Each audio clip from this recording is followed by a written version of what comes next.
grading, early processing of salaries, and payroll management.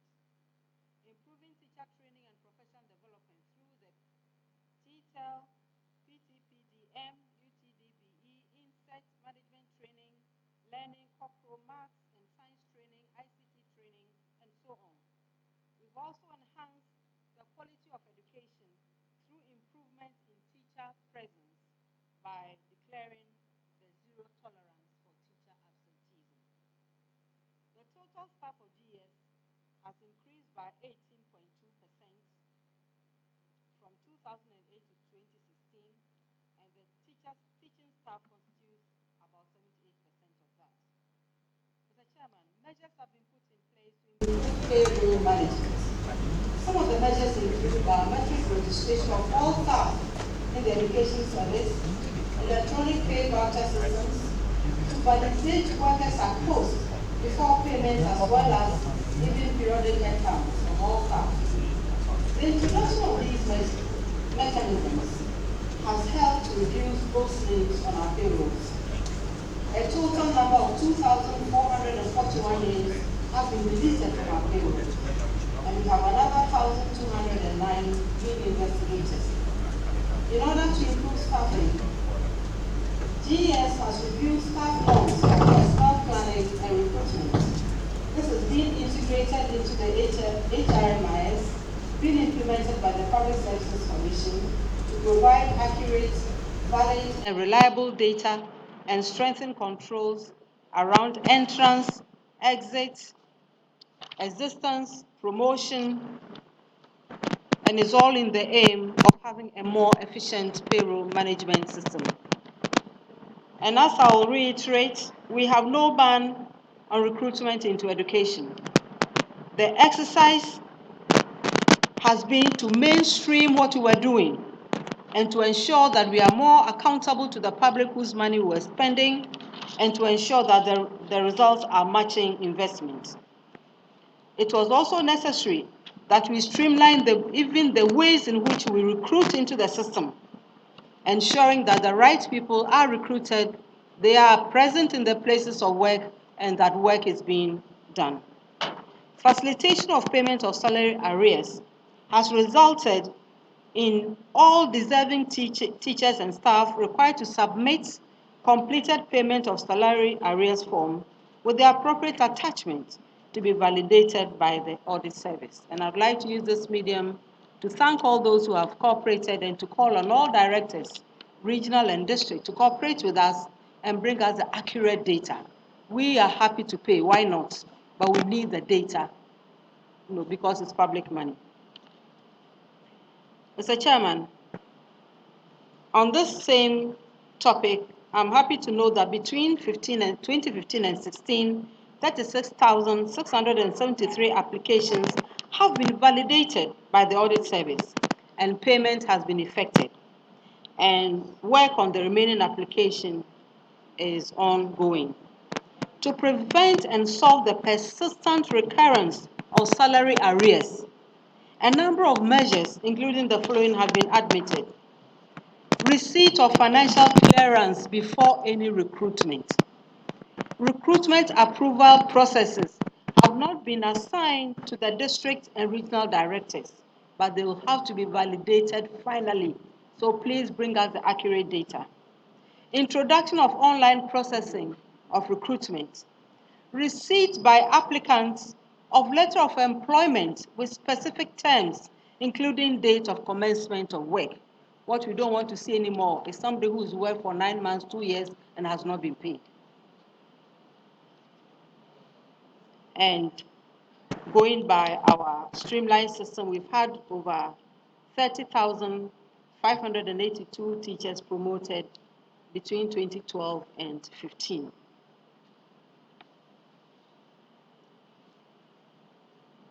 Now, improving teacher training and professional development. This is a prerequisite for sustaining quality education. It is for this reason that over the past 4 years, the Ministry of Education, working with teachers in training, our development partners, and other stakeholders, have implemented interventions One, to transform teacher education and learning, what we call the TTEL. Extend the support to untrained teachers to acquire diploma in basic education in the UTDB program. Develop, register teachers, increase the number of colleges of education, and expand the intake for teacher training to facilitate grade reading. In addition, we have carried out training in the following areas: ICT training for teachers to support teaching and learning, management and learning and leadership training programs for heads of schools and assistants, as well as districts and regional direct officers of education. Mathematics and science training for teachers. And of course, we don't need to overemphasize that. We know these subjects keep posing challenges to our learners, and we are determined to do something about it. And then, of course, the regular in-service training for newly trained teachers and circuit supervisors. During the period under review, opportunities were provided to teachers to upgrade themselves through sandwich programs, as well as granting study leave to for career advancement at the universities. Now, under the TTEL, we are providing training and coaching for colleges of education tutors in mathematics, English, and science. We thought that we needed to solve the problem at the root. Even as we were dealing with teachers in the field, we also needed to know where the teachers were being trained so that they'll be better and better prepared even as they came out. Support the institutional strengthening and management of colleges of education, including training its principals. You know, they've now gone tertiary, so other training is necessary. Support the ministry to reform pre-service curriculum and establish a college fund to finance innovative initiatives in colleges of education and their partner districts and schools. This is what the TTEL is doing. To date, TTEL has supported the National Teaching Council, and under the project, they have also drafted the National Teacher Education Curriculum Framework. Grants totaling over 2 million Ghana cedis have been disbursed to 23 colleges to implement innovative concepts that would improve the quality of teaching and learning and ultimately the skills of student teachers. TTEL has also developed handbooks for student teachers and their mentors to use during teaching practice. And in this vein, over 40,769 books have been distributed. The UTDB program is a 4-year program, and it reaches untrained teachers, as I have said, in partnership with GPEG, that is the Ghana Partnership for Education Grant, has provided a total amount of 19.5 million Ghana cedis to train 6,563 untrained teachers from 75 beneficiary districts, mostly drawn from our deprived areas. Enhancing the quality of education through improved teacher accountability. Mr. Chairman, distinguished ladies and gentlemen, as I have no doubt you are aware, the ministry adopted a policy of zero tolerance for teacher absenteeism in order to enhance accountability, increase teacher presence, as well as time on task. After the minister and her team had initiated surprise visits to countless schools throughout the country firsthand, the National Inspectorate Board and the Ghana Education Service were resourced to intensify both external and internal monitoring of basic schools, among many other functions. And I'm happy to report that after more than 3 years of its implementation, the rate of teacher absenteeism has declined from 27% in 2012 to 7% in 2016. My special commendation goes to the various stakeholders, including the teachers themselves, the teacher unions, traditional authorities, district education officers, the parents, and everyone who has worked hard to ensure that we are improving the image of our most cherished profession, which is teaching. Of course, we had to appeal to everyone because it was a desperate situation. 27% absenteeism cannot be accepted anywhere in any organization. Now, in terms of in-service training, we have trained a total of 12,085 math, 2,387 science teachers across the country. In addition, 5,626 non-core subject teachers and 5,923 heads from public basic schools in the deprived districts have received training. Now, this is very, very important again. We are tackling science and math, English. We think everybody should pass. Now, we are also accelerating ICT education. And in this effort, 81,000 basic school teachers have been trained since 2013 to enable them acquire the skills in the use of ICT to facilitate teaching and learning. And 54,500 laptops have been procured and distributed to basic school teachers, while 60,000 another laptop computers have been provided to the basic schools across the country, with emphasis on the deprived districts. Now, reforming our legal institutional environment. In order to strengthen governance of education institutions, to improve efficiency of education service delivery, which is an attribute of quality education, the ministry has over the past 2 years embarked on a process to review the legal and regulatory framework of some of our agencies. To date, 3 bills have been passed into Acts of Parliament and have been assented to by His Excellency the President. These are the Technical Universities Act 2016, and this is very, very important to deepen and raise the standards of technical vocational education, clear career paths for those who choose to travel this route, and address academic placement and alignment in the job market, and of course, very, very important, make technical education more relevant and attractive to many of our youth. We've also had the University of Environment and Sustainable Development Act passed. In order to increase and improve equity at the tertiary level, the University of Environment and Sustainable Development Act 2015 was enacted by Parliament to disseminate knowledge related to development in environment, agribusiness, and train students to appreciate the issues of environmental challenges and provide solutions to global trends. We've also had the Chartered Institute of Taxation Act, which was approved in this year. And we are very happy that this particular bill had been at the ministry for so many years, and we are happy to push it out. And the members have themselves expressed gratitude. We've also had, these are the ones, the following are the ones that have not yet been passed, on which we are working.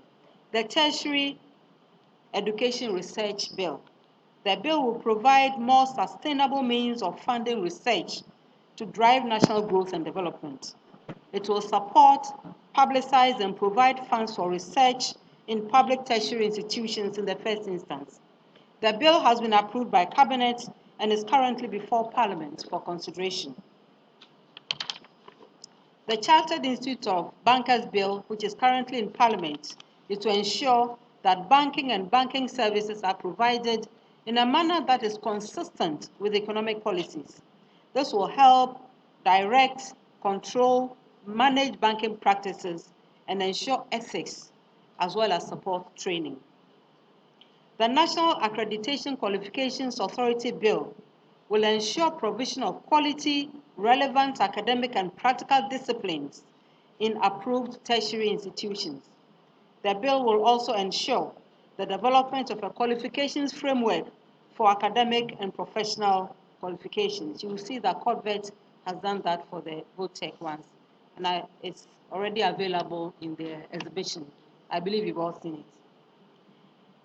The National Commission for Tertiary Education Bill will provide clear guidelines for the administration of tertiary education and institutions, and those institutions designated as institutions of tertiary education in Ghana. Now, the Ghana Book Development Council Bill has the purpose to oversee the development, regulation, and effective planning of the book industry in this country. This is a very important bill that has a direct bearing on the quality of education.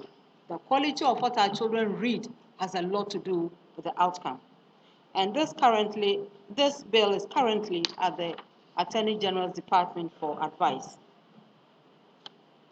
Now, decentralizing education management. Mr. Chairman, one of the strategic goals of the Education Strategic Plan 2010-2020 is to improve education service delivery by devolving resource management and decision-making to regions, districts, and institutions, while the responsibility for establishing norms, guidelines, and general systems accountability remains at the center. The ministry has made progress in this bill. It has undergone extensive consultation and review with various stakeholders, including the Ghana Education Service Council, Ministerial Advisory Board, teacher unions, religious bodies in education, Conference of Heads of Assisted Secondary Schools, Coalition of NGOs in Education, MMDAs, regional coordinating councils, traditional authorities, and the bill is currently in cabinet for consideration. Also, as part of our management efforts, as I said, was to provide opportunity for BEC receipts as a means of giving opportunity for more JHS graduates to have access to secondary education. A total number of 1,181 and 1,413 candidates took advantage of the first and second BEC program receipts in order to improve on their performance. Many, we are happy to report, have been mainstreamed into the SHS system, and therefore they have a chance to upgrade themselves. Now, improving the credibility of exams. Mr. Chairman, I wish to announce that our effort to reduce leakages is yielding great results. In 2016, both BECE and WASI recorded no leakages at all.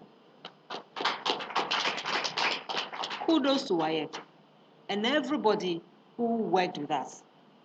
Indeed, these examinations passed, and most of the public did not even know that the examinations was taking place. This is the way it should be. Examinations shouldn't start by putting fear in such young people, especially the BEC people, writing the exam for the first time, that something apocalyptic is going to happen. I wish for all our learners to believe that what matters in life is what they achieve through their own efforts, regardless the outcome. And as stated above, everyone can improve. The ministry working with WAEC will intensify the implementation of measures already adopted and introduce new ones to further maintain the credibility of all examinations, especially those at the JHS and SHS levels. Now reviewing our language policy. Research has shown and has proved beyond any doubt that better learning outcomes are achieved at the early stages of education from KG to primary 3 through the use of the language already acquired by the learner as a medium of instruction. In Ghana, however, the language policy since 1925, we've had to do a lot of homework, has changed several times. This unstable policy environment has denied education authorities the ability to establish systems, processes, procedures, and accompanying teaching and learning materials to ensure early grade literacy and numeracy. Why are we surprised when we get the EGRA and EGMA results? It doesn't surprise me at all, because what we are doing will not get good results. To address this issue and ensure that children are equipped with the right foundational skills for further learning, the NCCA, through the Ministry of Education, in collaboration with key stakeholders, especially Gilbert, have completed a draft revised language policy and is currently undergoing stakeholder review. I urge all of us to pay attention and to participate. Now, as part of management again, we know that good leadership is a prerequisite again to quality education. And therefore, the total number of management staff trained increased from 35% in 2013 to 72% in 2016. and this includes the basic school heads and management staff. Now, engagement with stakeholders. Over the past 4 years, Mr. Chairman, the ministry sustained the conduct of our NESA, which is the National Education Sector Annual Review, to engage key stakeholders from academia, NGOs, everyone, to review our performance against targets which we have set in the Education Strategic Plan. The review as well created a platform for the ministry to discuss critical issues. We want to thank everybody for their invaluable input.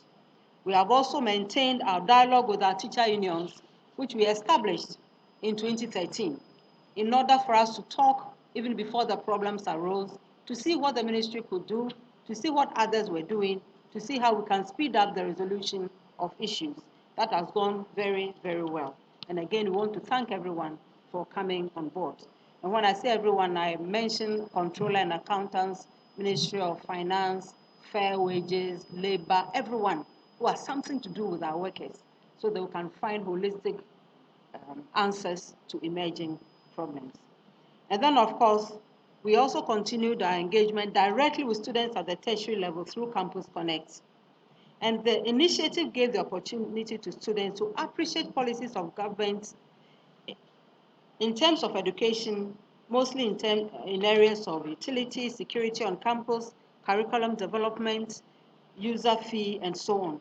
But more importantly, we think that the Campus Connect allowed the students to interact with a cross-section of people in order to share policies, perspectives on many areas, including health. The Ministry of Health went to that. Minister came several times. Transportation, law, the economy, security, governance, social matters, and so on and so forth. So those of us who went to Campus Connect had a good time.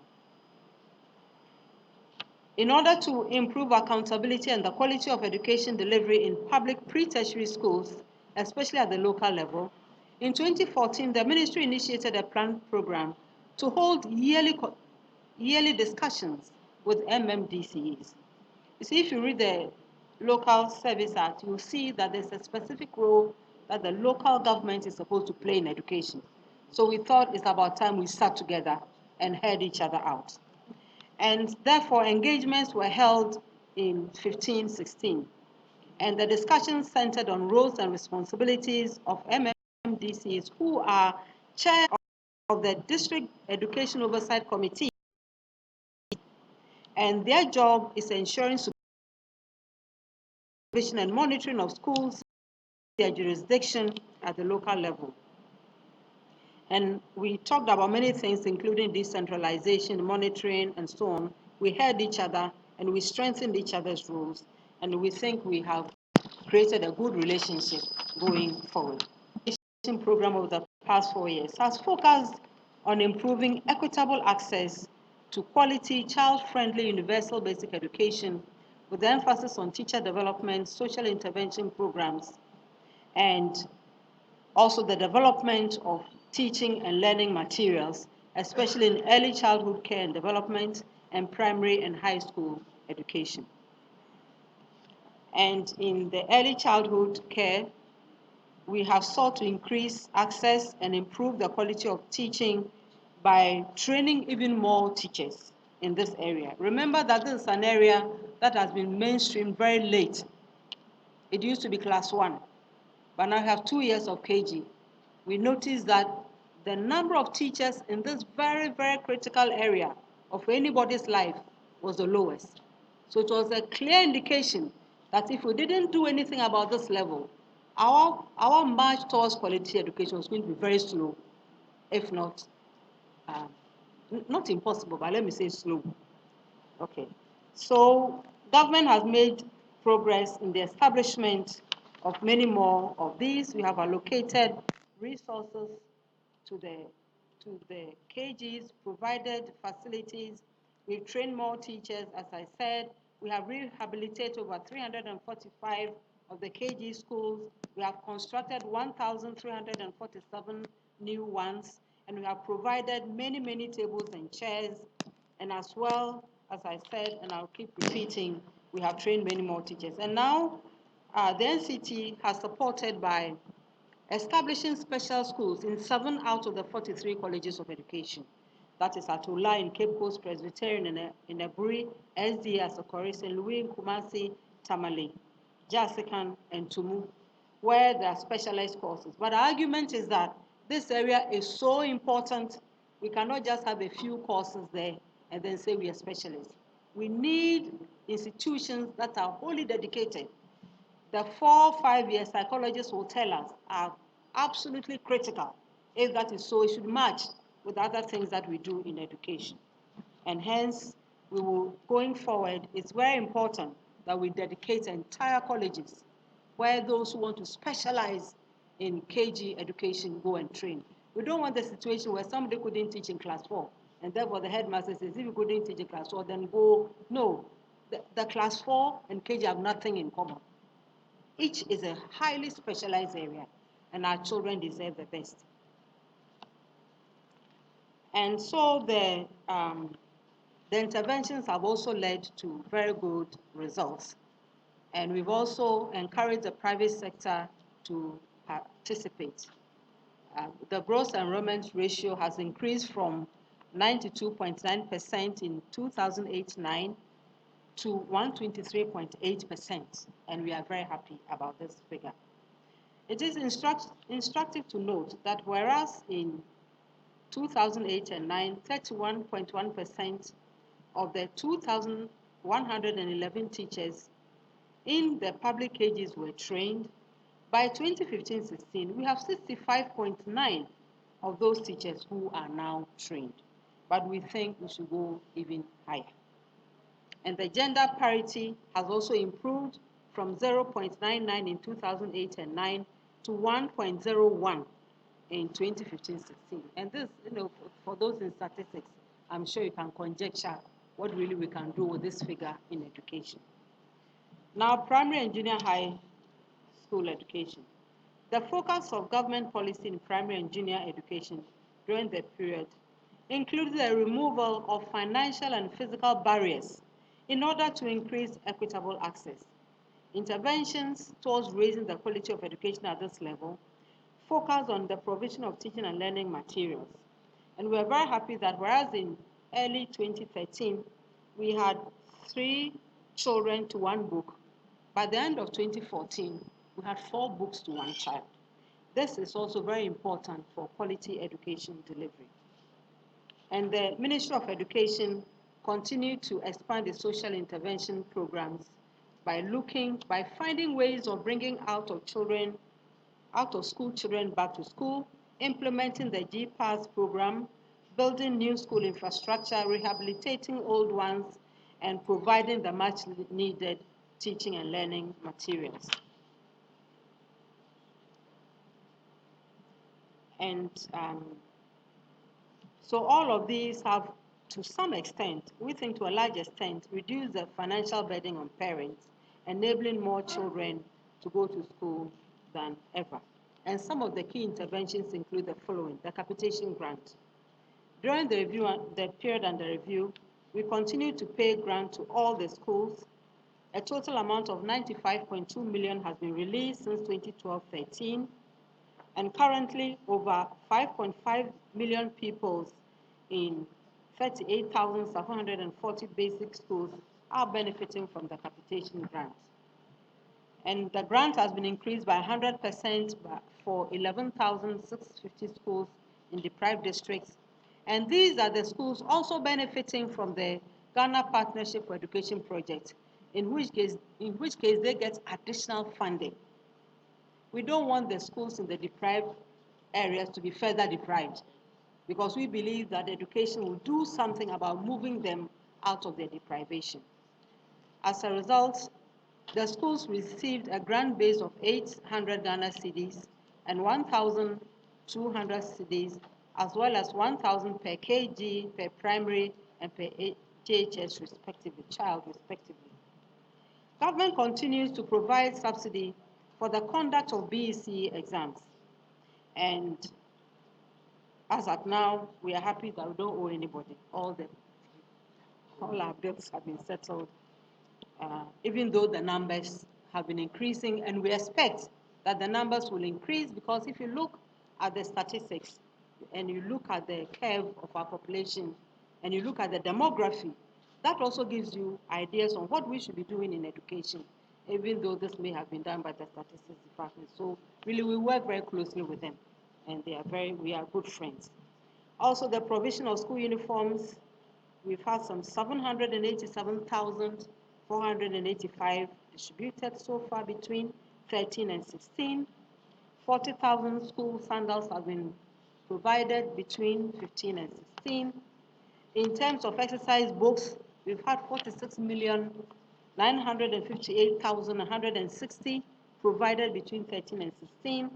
And there have been other material support for needy students. And these, besides the footwear and so on, we have bags, we have notebooks, we have math sets, solar lamps, calculators, even bicycles to ensure that the kids are in school. In terms of there's another social intervention program we need to talk about, and that's the complementary basic education. We know that there are children who, through no fault of theirs, are not in school or dropped out too soon. So we look at ages 8 to 14, run classes for them, normally in the afternoons. And interestingly, we run the classes in Ghanaian languages. And believe me, in 9 months, we cover 2 years syllabus. The issue of Ghanaian language is very, very important because they understand what you're talking about, and Ghanaian children are very bright. So we are very happy to note that between 13 and 15, a total of 78,799 out-of-school children have been enrolled under the program. And out of this, we have 66,901 that have transitioned into the formal system. So it means that we could have lost this figure very easily. And this year, we have enrolled another 52,823. And we are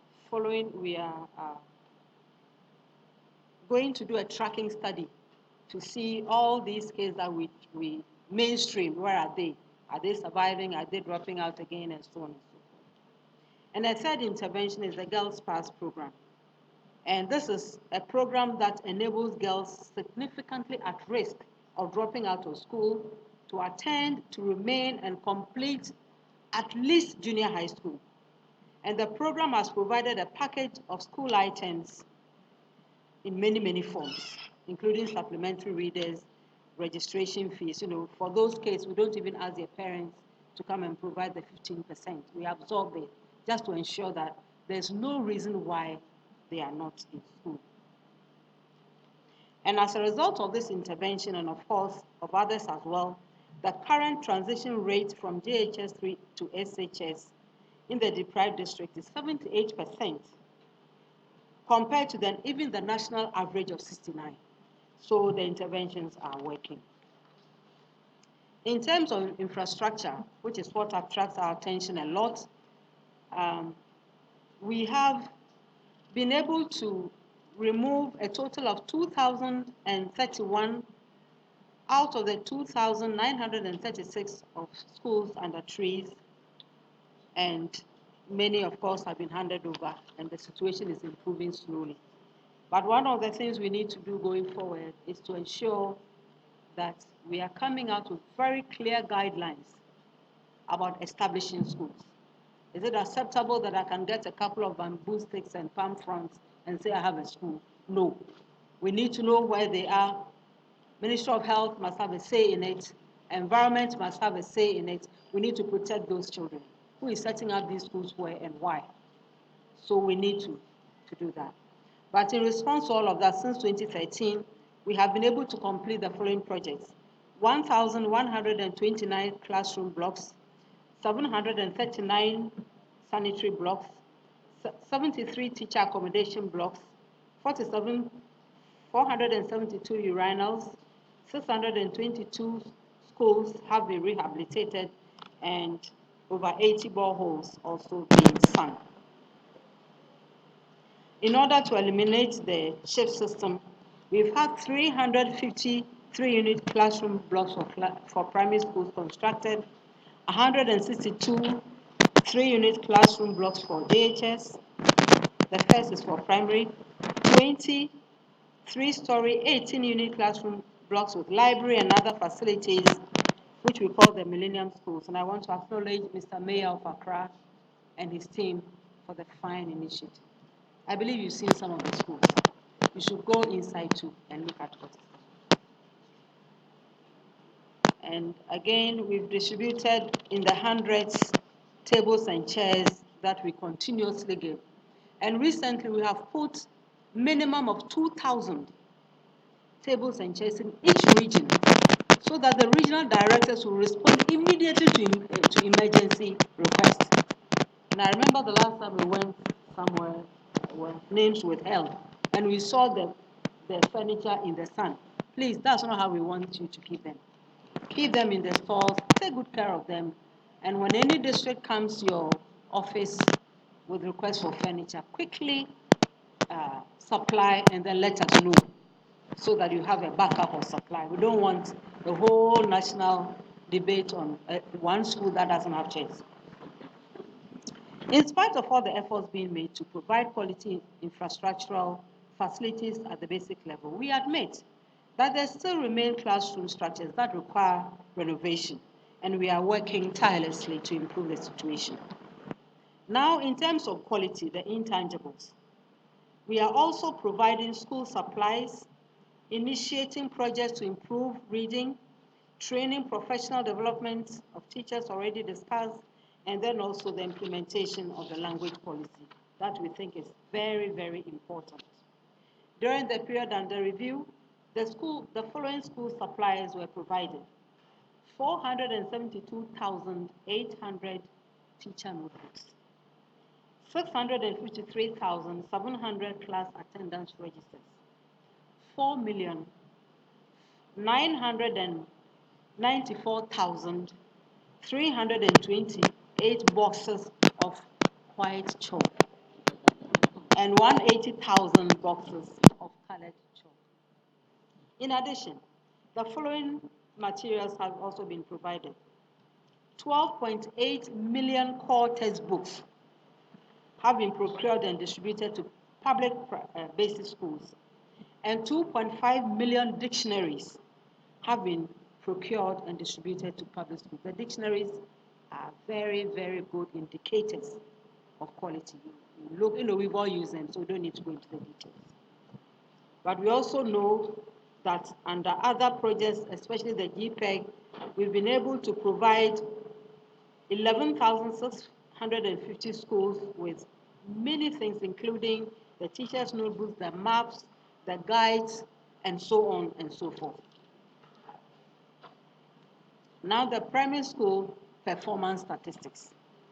I'm happy to announce that the implementation of the social intervention program and all these resources have resulted in some indicators. The number of primary schools has increased from 24.9% by 24.9%, from 17,881 in 2008 and 9 to 22,335 in 2015-16. And similarly, enrollment has increased from 3.7 million to 4.3 million.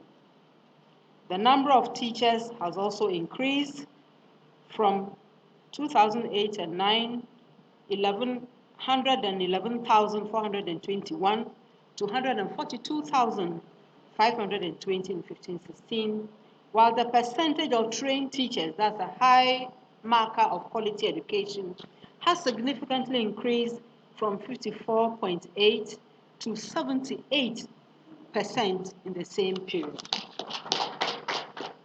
During the same period, gross enrollment also increased from 94.7% to 111.3%, and the net enrollment increased from 88.5 to 91.5. But still, we are interested in the small percentage who are not there. As we said, everybody matters. Mr. Chairman, it's also instructive to note that the gender parity index has also increased from 0.9 in 0809 to 1.01 15-16. And at the junior high school level, the number of schools increased from 10,213 in 0809 to 14,832 in 1516, whilst enrollment for the same period increased from 1.3 million to 1.6 million. So immediately you can see the numbers drop. As you go up, it's as if you are drawing how did the math teachers teach us? Isosceles triangle.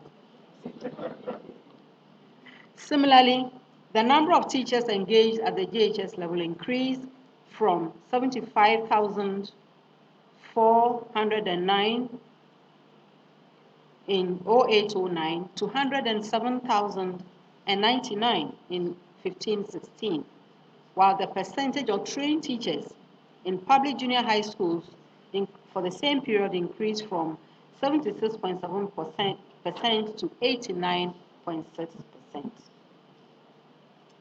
Now, the national assessments. This is a biennial representative measure of pupils' competency in math and science, in English, in primary 3 and 6. The NEA tests are based on national curricula and made up of 30 to 40 multiple choice questions administered collectively to pupils.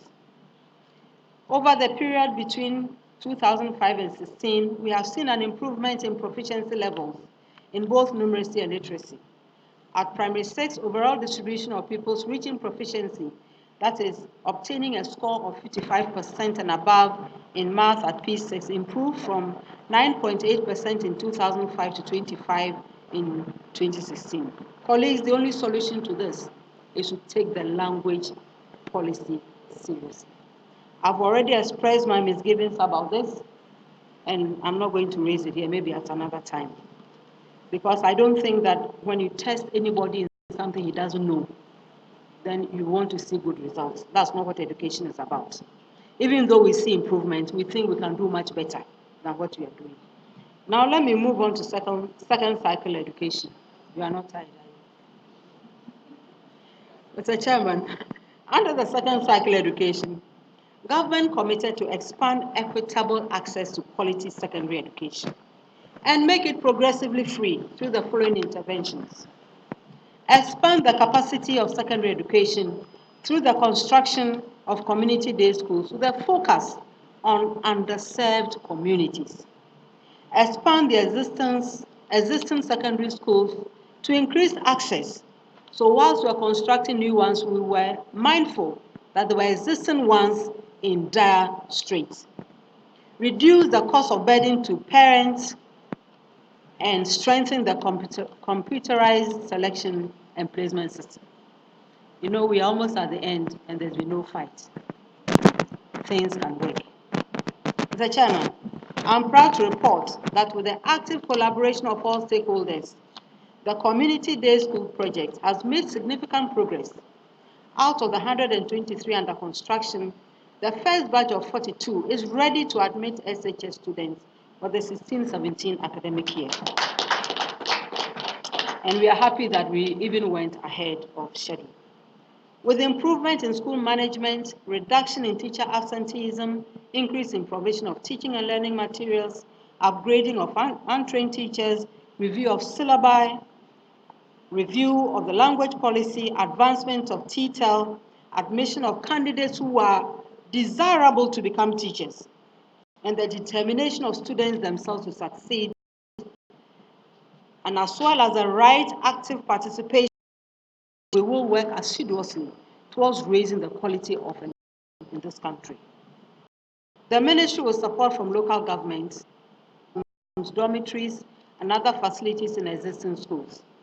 Over 1,000 classroom blocks, 180 dormitory blocks, 18 teachers' flats, 20 science laboratories, 40 WC toilet facilities, and other academic and non-academic facilities have been completed for senior high schools across the country between 2013 and 16.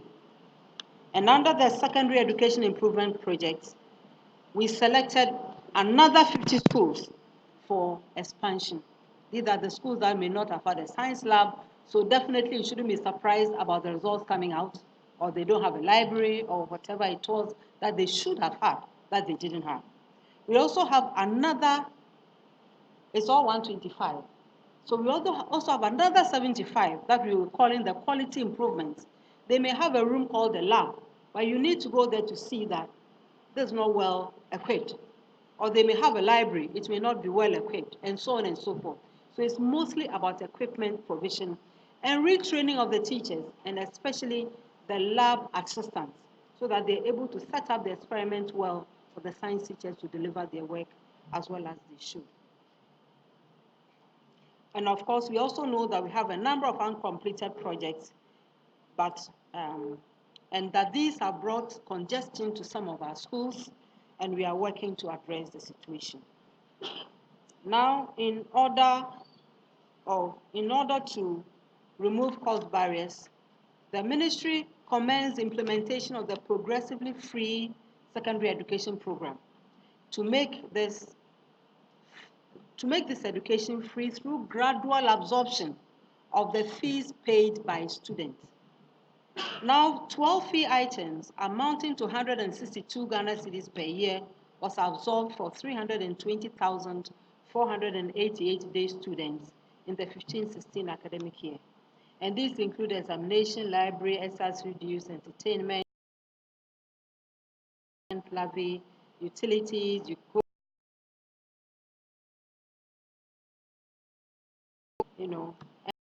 amount made, it has made a lot of difference, and we thank them for their gratitude. The program is scheduled to be expanded this year to cover another 120 boarding students 20,000 boarding students who come from deprived areas. So we are doing this progressively. There are parents who can pay. We thank God for them. There are even parents who don't have children in secondary school, but who are paying for others. We are very grateful. There are NGOs, there are private supporting. But there are those who nobody yet is reaching, and we need to reach them. So this is the strategy we have implementing the constitutional secondary education.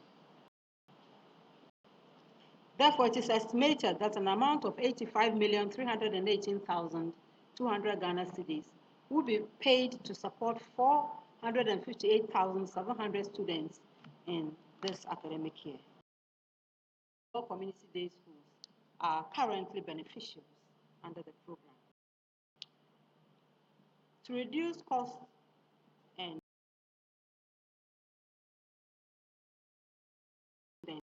with great emphasis on girls' education is important, so we don't need to belabor the point. And the value approximately 6,000 Ghana cedis per student for 3 years. So far, 5,043 students have received scholarships, and 60% of the number are girls. In 20,000, government increased subsidy per student from 64 the general running of schools. To introduce measures to improve the system for placing students, that is the computerized school selection and placement system. And this year's exercise has gone very well, we think. At least we've made some progress. We haven't had all kinds of, disagreements. Yes, it's good for your child to go to a certain school, but that school will only take so many people. We think that the more important thing is for us to raise the level of performance in all our schools through many interventions, especially the students' own desire to succeed. We are having very interesting results this year. Students from schools that maybe nobody may have heard of in the public system coming up with such beautiful results. And they are telling us that indeed everybody can progress and everybody can improve if you put in the right interventions. We are very proud of these results, and we need to work to ensure that we maintain and that we improve on them. Now, in terms of quality improvement, we have done the following. The ministry continued with the Science Resource Center, and we have covered 300 underserved schools. The beneficiary schools were provided with science equipment, science software, ICT equipment, electronics equipment, chemicals, and so on. And in addition, 1,200 science teachers and laboratory technicians have been trained in the effective use of the equipment. We insisted that when you train the science teacher, you must train the technician as well. In fact, the technicians are very, very important. Government also extended the project to establish a science resource center or science resource centers at the University of Cape Coast and the University of Education, Winneba. And this effort is intended to build the competencies of pre-service teachers to handle the school science programs towards long-term sustainability projects. Further, teaching and learning, we have invested heavily in measures to integrate in learning and initiatives. The following. Listen, gentlemen, it gives me special joy. The iBox, which is a of an adjoining iCampus Ghana online platform. While the latter functions as a regular web, the former, which is the iBox, is able to support browsing through Wi-Fi and cable connections without internet connectivity. We thought this time to use local expertise, and that is what makes me even more happy. We believe that we have local expertise in good supply. Therefore, both systems have been conceptualized by one of our own, that's the Center for National Distance Learning and Open Schooling, CENDLOS. Thank you very much. A team of local companies researched, designed, and developed the system.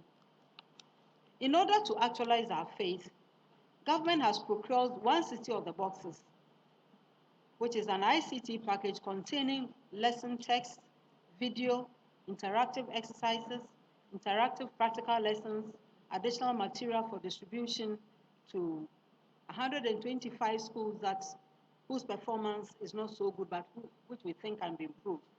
So you see, as time goes on, what will happen is that if you had problems with, let's say, differential equation in maths, you can play it 1,000 times until you get it. So we are very happy about this. And the fact that these were developed by others, that there are some that have already been developed and that we could just have gone ahead and purchased. But we thought that as a country, we do too much of it. And by so doing, we deepen our dependency and dampen our own confidence. We should create as well. The product by CENDLOS is good. And in any case, at the time of conception, that the outcome was not going to be perfect was beside the point. That we were willing to try was more important for us. That we were determined to improve the outcome was even most important of all. And we look forward to the national launch, preferably by His Excellency the President of the Republic. Now to the e-learning and e-transform. We are also implementing the e-transform, among others, to improve the communication infrastructure in another 200 senior high schools. And the beneficiary schools will receive internet connectivity and be equipped or make their computer labs even more usable. Similarly, it will also have, of course, all the software and the hardware that is needed for another 230. So you can tell that between iBox, e-learning, and so we have covered all the secondary schools so that no matter where you are, remember what we said was that you can improve regardless and that everybody is important. Mr. Chairman, altogether, 555 public SHSs are currently being supported with ICT infrastructure to improve quality under the outlined interventions. Now, procurement of textbooks, core textbooks, to further enhance teaching and learning, as well as learning outcomes at the SHS level, government is in the process of procuring additional 3.6 million core textbooks and 137,216 teachers' guides for distribution to all public senior high schools. It is expected that the distribution of these books will improve the student core textbook ratio.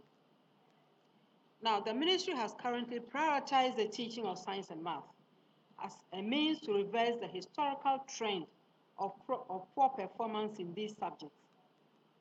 In this connection, 2,400 additional science and math teachers were recruited and deployed in this year to fill vacancies and strengthen staff in public senior high schools. So the freeze or the ban or all the language is not true.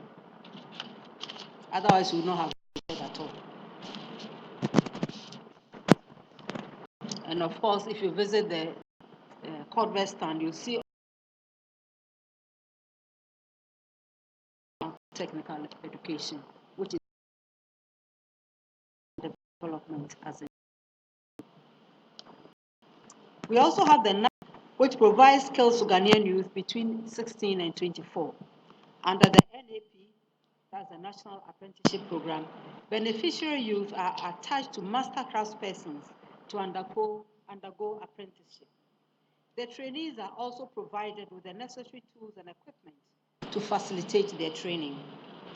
Notable achievements include the following: 5,000 JHS leavers trained in garment making, cosmetology, welding, fabrication, auto mechanics, trained in current industry trends, ICT ethics. 10 TVET apprentices benefit 3 million Ghana cedis worth of various tools and equipment. And 300 TVET professionals were provided with specialized training in competency-based training delivery mode. Additionally, a project to develop institutional framework for regulating informal sector apprenticeship skills upgrading in the informal sector with a grant of 10 million euros is near completion. And we are very, very happy about this because every so often we forget our children in the informal sector. They have the talent like everyone else. They need the opportunities like everyone else to upgrade themselves and to know where they are going and to know what steps lay ahead of them. Should they have the capacity, should they have the interest to get to the highest level in their profession like it happens in other countries. Mr. Chairman, the objective of the Ghana Skills and Technology Development Project is to develop skills and technology for key sectors of the economy through improvements in the quality of training, whether formal or non-formal. And under the project, the government has established the Skills Development Fund to support and finance innovative technology and skills development by training institutions, trade associations, and businesses. And key achievements include the following under SDF. 646 formal and informal businesses, trade associations, and training institutions were awarded a total of 50.2 million US dollars as grants for various skills development and technology acquisition. 103,683 workers in the formal and informal sectors have so far received innovative skill training in various trade areas. 13,300 new jobs have been created under the SDF. 105 new training courses have been developed, awaiting accreditation into CBT courses. 567 new technologies have been developed for uptake by the private sector. And we have also read the following: 1,000 members of the Progressive Electronics Technicians Association of Ghana have acquired skills in servicing LCD, LED tablets, and related gadgets to increase and diversify their products. I don't know what they've done about the Samsung SF. Protein-based technology, which was developed by the Ghana Atomic Energy Commission for controlling fruit flies on citrus farms. 7,181 farmers were supported to upgrade their agronomic skills and acquire innovative technology and increase productivity. And among the beneficiaries is the Ghana Rice Interprofessional Body, which has increased rice production by over 100%. Support for solar PV installation and training facility in Ghana Telecom University. 1,000 electricians were trained in the installation, and maintenance of solar systems. More and more people are using solar. What should they do? Where should they turn? Should we have any problems? Now, the development of skills for industry project, Mr. Chairman. The key objective is to equip again the youth with quality middle-level technical and vocational skills needed in the Ghanaian economy. And the achievements include the award of scholarships to 1,520 students, including 333 females in polytechnics and technical institutes, scholarships to 2,000 apprentices in invested another bed capacity by constructing modern school infrastructure in 13 technical and vocational institutes. And these beneficiaries are the technical institutes in Adan, Akwetia, Mankwakro, Aswansi, Pranza, Krobi Asante Technical Institute, Takrady Polytechnic, and Accra Polytechnic. The ministry has also sponsored the training of 148 instructors at the diploma level, 20 instructors at the master's level, and 5 faculty members at the PhD level in order to enhance the quality of teaching institutions. In this vein, I would like to thank all ministries that provide technical for the cooperation and understanding already. Now, let me go to performance indicators.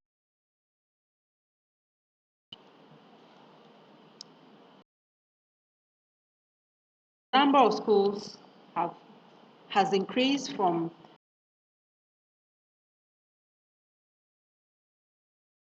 to 1,312 in the current year. School level having 547 in 15-16. So definitely we cannot say that there's a ban on recruitment. Transition rate from JHS to SHS has increased from 51% in 2012 to 67% in 2016. Completion rate has increased from 31% to 46% in the 4-year period. WASI achievement of A1 6 and 6 has increased to 24%. On core mathematics, the proportion of students who scored A1 to C6 increased from 25% to 32.8%, 15-16. On integrated science, the proportion of students was 23.2% to 48.5%. We know we have a long way to go to improve the passes of D8 and E6. They are not failures. They are passes even though they are not as strong as they could be. Non-formal education and open schooling. The chairman, the division undertook various programs and activities to facilitate their objectives. And some of the activities include the following. They have collaborated with key stakeholders in the design and delivery of functional literacy programs to our adult learners. A total of 494 batches in 19 local languages. GS, are you listening? Because we have 13 languages, so that's 6 more for you to pick. And they are engaged in all these languages. And the total number of 11,325 learners have been enrolled and are currently participating in the activities of these classes. And we are happy to say that 57% are female.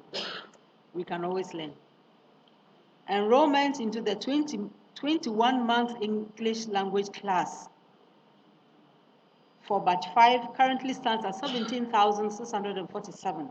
And in this class also, 70.9% are female. And that's the highest since the program began. So we congratulate all the women for enrolling in this class. And we are very happy to note that the 21-month cycle has been reviewed and the duration has been shortened into a 9-month program. It's just a question of the methodology, not so much the duration. In addition, the non-formal is collaborating to establish classes in 30 cocoa growing areas in Asante, Bono, Eastern and Western region. And we're also working to convert it into an agency. Now, I've already talked about the feet of St. Louis, but they've also provided so many folders, 4,000 in 2013. They provided 4,776 folders of audiovisual lessons on VDCs, video compact disc, and distributed to 535 senior high schools. In 2014, another 355,500 VCDs were dubbed, tested, packaged into 7,677 folders, and distributed to schools. And in 2015, at the junior high school level, we saw the production of 70 lessons of social studies, 70 lessons of integrated science, 120 lessons of basic design and technology, and they were deployed to the schools. And in addition, 150 audiovisual lessons have been produced for these schools, all in furtherance to this concept and in ensuring that students can learn at any time, wherever they are.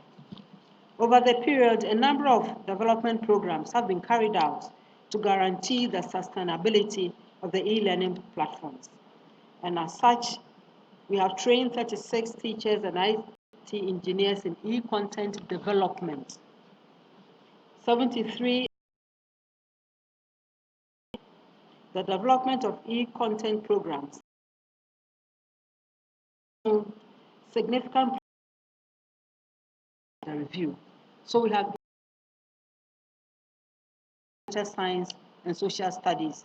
Remember, we are saying these are the areas posing problems. So we need to find any means at all we can to ensure that learning is easy, is pleasurable, that yes, our children can pass. And we have the e-content in three forms. That is the learner text, the notes, the video script, the quizzes, the questions, the answers. These are completed. We have audiovisual lessons, 150 out of 200 have been produced, and the concept framework for production of 180 units of interactive lessons is 25% complete, the rest ongoing. The pilot open school system enrolled 632 learners in 13 study centers in 2013, offering programs in JHS, SHS, and MVTIs. 52 of these learners, comprising many out of school and also youth in prison, and some registered for these exams, and we are told that their performance was very impressive. In 2014, we had another 514 learners enrolling. Now, we know that I've already run out the achievements of this very important agency. Now, under inclusive and special education, Mr. Chairman, we have 48 districts in all the 10 regions which are currently practicing inclusive education. Since 2012, UNICEF has supported the Special Education Division to implement and expand IE in 14 districts, expand into 14 further districts. And progress has been made in the following areas. All schools are implementing, in these districts are implementing the IE. All heads of circuit supervisors have been trained in IE and basic screening techniques to be able to identify children with disabilities and special needs. Basic screening materials for vision and hearing and other needs have been allocated to all districts, sectors, and schools that are implementing the IE. Wheelchairs have been distributed to the physically challenged people who need assistance in this regard. We are very happy that we have developed and launched our inclusive education policy document. Between 14 and 16, the past 2 years, we had a total of 853 pupils, and which is an increase. Now we need to intensify efforts to reach and this I think is very serious. We need to intensify our efforts to reach many more children in the very complex area of special needs. We need to include the children who are diagnosed as autistic, who may have neurological problems, those who learn differently. We need to reach all of them. I know we've done well as a country with an emphasis on the hearing and on the visual. All I'm trying to use this platform to say is that we have other needs. And I want to call on our training institutions to expand training in special education departments to go beyond hearing and visually impaired. Everyone can be assisted to learn. Now to tertiary education. Government continues to initiate policies and programs in the polytechnics. Now, most technical universities, colleges of education, now tertiary institutions, and universities to enhance the capacity of graduates in our tertiary institutions to drive the socio-economic transformation of the country. In this regard, through the ministry, we are committed to implementing the following: expand access to colleges of education, work on the conversion and all that it entails, upgrade both residential and academic facilities in the universities, establish the Eastern Region University, train faculty members, augment operations of medical schools, encourage private sector participation. We have, over the years, ensured in the colleges of education that we are on track with their migration, establishing new colleges of education in the medium term, expand and upgrade facilities in all the colleges, and remove the admissions quota in the colleges of education.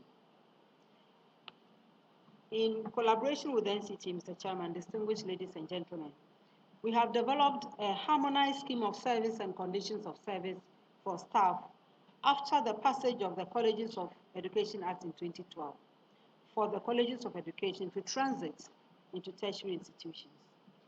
Following the attainment of this status, Ministry of Finance has approved the migration onto the College of Education payroll. By this approval, salaries, retention, critical support allowances, and so on will be paid to eligible staff. The ministry has reconstituted the governing councils of all public colleges of education, and key management members have been trained to build their capacities for their new role. Mr. Chairman, in line with the pledge to construct 10 new colleges of education in underserved areas in order to improve teacher supply, the government has taken advice to absorb 5 existing private colleges. These are St. Ambrose, Al Farouk, Gambaga, St. Vincent, Bia Lamplighter.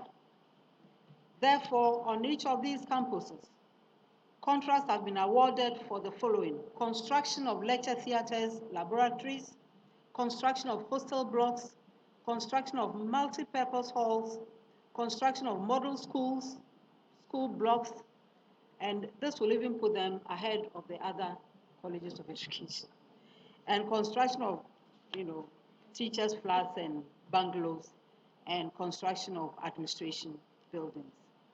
Now, plans are underway to absorb 2 more private colleges of education, one in Asante and the other in the eastern regions, including the Methodist College of Education. And government has also commenced work on the construction of 3 new ones in Greater Accra, Besiansi in the central region, and Bole in the northern region. Again, in a bid to expand access to tertiary education and close the gap between trained and untrained teachers, and provide more trained teachers to all our children, regardless where they are learning.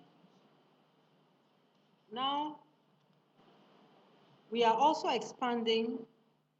We have expanded and upgraded facilities in all 38 colleges of education. And in this regard, the following academic and residential facilities have been provided or have been upgraded since 2013. 5 hostel blocks while additional 6 are in various stages of completion. 9 classroom blocks, 10 master's bungalows, 7 staff flats, while additional 9 staff flats and various stages of completion, 7 administration blocks, 2 assembly halls, 2 auditoria, 3 library blocks. Other infrastructure projects provided include science laboratories, ICT centers, staff development centers, very important, as well as, of course, kitchens, dining rooms, and so on.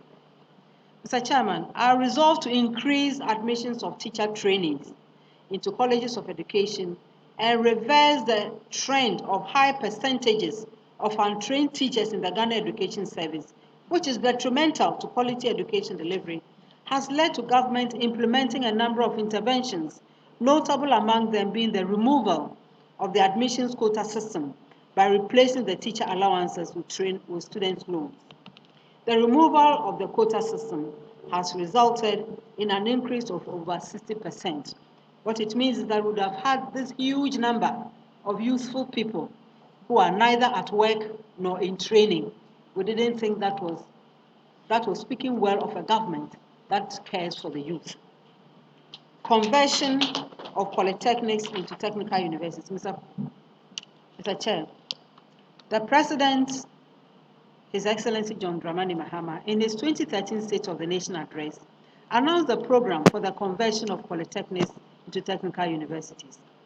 The move is to help reposition the polytechnics as strategic institutions to train high-level technical skilled persons in technical and vocational education. Now, this is very important. Anyone who looks at the history of technical education in this country will notice that apart from Cape Coast, none of the polytechnics or now technical universities even started as a polytechnic. Some started as secondary, most started as technical schools, and we've been upgrading periodically. So upgrading that line or that kind of education was nothing new in this country. But it was very important because if you just even look at the SDG 4, you'll notice the role of technical vocational education that even the world wants to take. So in fact, Ghana was even ahead of the SDGs. So please read all our documents and let's have a dialogue. So we set up an 8-member technical committee, and we are very happy with the results that we have now, especially in the meticulous designation of how and when anybody qualifies. And I'm very happy to restate that this bill has been enacted by Parliament to pave the way for, in Parliament, we paved the way for 6 polytechnics, that is Accra, Kumasi, Takoradi, Ho, Sunyani, Koforidua Polytechnics, to be converted from September 2016. The ministry also received the report of the expert review panel and reassessed this report, and an executive approval has been given to upgrade Cape Coast and Tamale Polytechnics to technical universities. It is our responsibility to ensure that the remaining 2 get the right support before they are also upgraded. So we will provide the necessary support through retooling of their laboratories, renovation of existing infrastructure, deepening of governance structures, the running of B.Tech programs. You know, I hear that, oh, so they are now going to award degrees. They are awarding them already. The B.Tech programs have been in existence. Now upgrading the facilities. In line with the conversion process, government initiated a number of infrastructure projects to expand and upgrade the facilities at the now technical universities. These include 8-story ICT library complex for 4 engineering blocks, each including workshops, laboratories, classrooms, lecture theaters, offices, under the Government Skills Development Initiative project in Accra Polytechnic. Refurbishment of the engineering block with 500 sets of furniture for the machine shop at the Tamale Polytechnic. Construction of ultra-modern catering and information management block, as well as 3-story lecture hall called the G block at Sunyani Polytechnic. Installation of new mechanical engineering equipment at the engineering laboratory and the construction of 5-story School of Engineering block at Koforidua Polytechnic. A 4-story classroom block has also been completed. Construction of 4-story student hostel is currently ongoing at Bolga Polytechnic. Construction of 8-unit blocks of flats for Cape Coast Polytechnic is near completion. Mechanical, electronic, and electric learning systems have been installed at Kumasi, Ho, and Takoradi Polytechnics at huge cost to government, but is money wisely spent. Installation of similar equipment is ongoing at Koforidua and Tamale Polytechnics. The next phase of installation of equipment will cover Cape Coast, Sunyani, Bolgatanga, and Wa Polytechnics. And the installation will include those for renewable energy, automation and mechatronics, process control, machining, fluid power, mechanical and process control learning system. Distinguished ladies and gentlemen, the polytechnics were meant to provide low and middle level. We cannot stay there as a country. We need to move up. And the ministry invites everyone, especially those who still harbor a few dissenting views, to read all our reports, which have been made public for more than 2 years. Reference to these will ground all our criticisms in objective reality without prejudice to our opinions. The ministry remains open to informed criticism, because we have made no claims to perfection. Now, upgrade of academic and residential facilities in the universities. We know some have seen advancements, others are in various stages. And Mr. Chairman, the construction of the School of Basic and Biomedical Sciences at Ho, UHAS in Ho, the first of the 8 schools and 2 institutes that are expected to form the total infrastructural facility at UHAS has been completed and handed over. These include the following: 10 new lecture halls, a laboratory complex, 6 classrooms that were converted to accommodate lecturers, completion of outstanding works at the Nurses Training School, rehabilitation of the Vice Chancellor's and others' residences, rehabilitation of the Onco Center building for the School of Public Health in Hohoi. The following projects are currently completed or are in stages of completion at the University of Energy and Natural Resources: 2-story library and ICT laboratory complex building, 2-story classroom block with offices. Work has also started on the Dorma campus of the university. Mr. Chairman, these expansion projects, coupled with other interventions, have resulted in an increase in enrollment by 122% and 264% respectively at UHAS and UNER over the period. At KNUST, we have the completion of a 5-story Faculty of Pharmacy and a Pharmaceutical Sciences building completed, completion of 4-story College of Agriculture and Natural Resources building, construction, those are in stages of completion, International Rural Arts Cultural Studies building, examination halls and lecturers' offices, School of Veterinary Medicine building complex. At the University of Ghana, we see the progress being made on the medical school. We've seen the completion of the hostel block for the School of Nuclear and Allied Sciences, ongoing construction of the multi-purpose Faculty of Arts building, the extension of the dental school, renovation of cafeteria for the College of Health and of Health Sciences.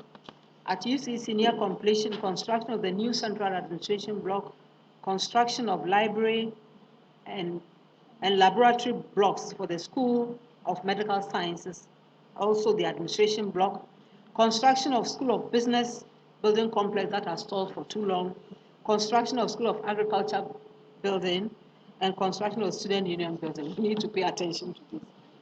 At the UDS, we have completion of 3-bedroom bungalows, completion of 4-story administration building, the conversion of girls' hostel into laboratory, I always wondered why. Construction of a multi-purpose auditorium, completion of 3-story student dissection rooms and laboratory. You know they have a medical school. Renovation and extension of graduate school block and supply of computers and accessories. And at the University of Education, construction of education studies block for Faculty of Education Studies at the main campus and also at Ejumako. Now, programs at JIG and AFTI. Work is at an advanced stage for the construction of a new site for the Ghana Institute of Journalism at North Jolo. The project has a 4-story, 12-unit lecture hall, 3 50-seater capacity auditorium, administration block, and other auxiliary structures. It is about 65% complete, and work is currently ongoing with support from GET Fund to ensure early completion. And of course, this will also enhance access and position the institution to train the world-class journalists and media practitioners that we know they are capable of training. Mr. Chairman, government has also taken steps to transform the National Film and Television Training Institute, NAFTI, into a College of Media and Creative Arts under the Ministry of Education. Cabinet has approved a memorandum to this regard, and processes are ongoing in liaison with the NCTE to transform NAFTI. The bill for the transformation is currently at the Attorney General's Department for advice, and it will be forwarded to Parliament for their consideration. In this regard, a provision has been made in the 2017 budget for NAFTI. Now, the new university in the Eastern region.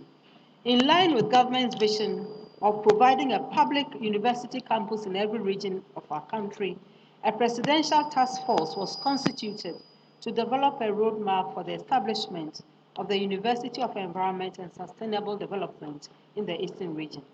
Land has been secured in Somenya and Donkokrom for the siting of the university.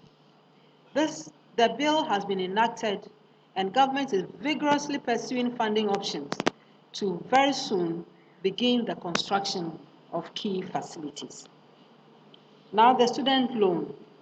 We know that student loan has received upward adjustments, and I know that my beloved students want more, and we know they deserve more. But so far, we know that we have seen a revision, an upward revision of between 650 and 1,600 Ghana cedis over 2 semesters. But one of the things I'm very happy about with this particular loan and its management is the way they are targeting the resources.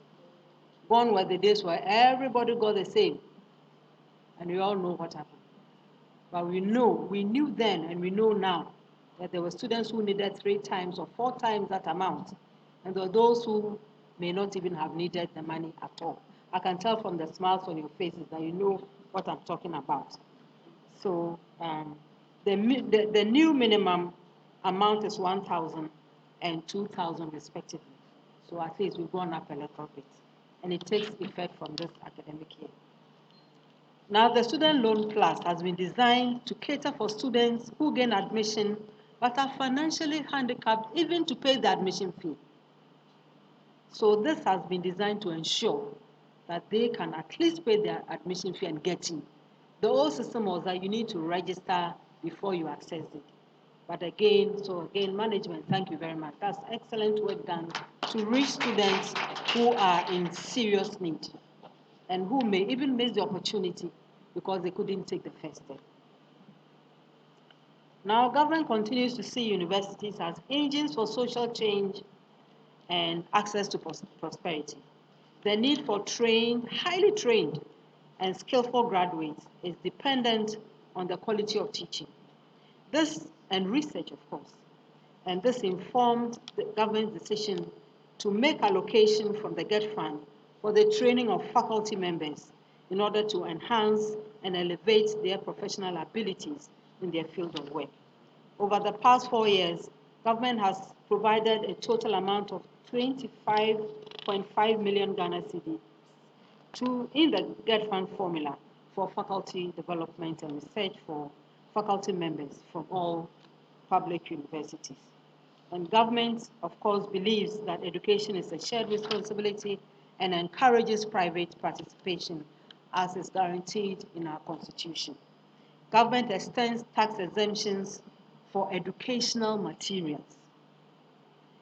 We've also expanded the loan trust to cover tertiary students. During our recent allocation of buses and pickups, we considered private institutions. We also provide scholarships to students regardless. Now, a presidential charter was granted Central University in 2016, making it a fully fledged university that can now award its own degrees and certificates while the public defends their quality. The National Accreditation Board has taken steps to ensure that programs run by the institutions meet the minimum standards required. Further, NCTE, in liaison with NAB, has produced a national policy on citing of tertiary institutions and mounting of new programs in order to regulate the number of private universities and where they are cited. Mr. Chairman, the number of private tertiary institutions has seen an increase from 51 in 2012 to 63 in 2016. Private tertiary institutions enroll about 20% of total enrollment in tertiary institutions. And a review of this bill is underway to extend its remit and provide adequate support in view of the changing landscape of tertiary education worldwide. Now, qualifications of students, whether private or government, the requirements will have to be adhered to. And in order to improve teaching in the public universities, government has given clearance for the recruitment of 1,018 lecturers into the public universities. So once again, we cannot say that there's a ban.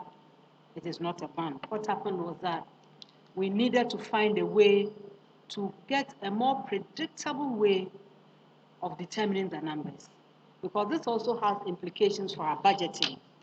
If we don't know, it's very, very difficult for us to give the proper support.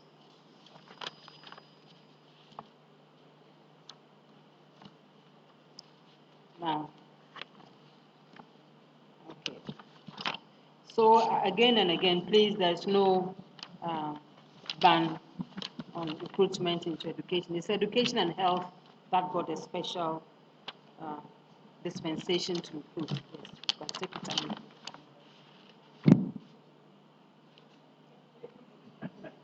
You see the kind of nice people.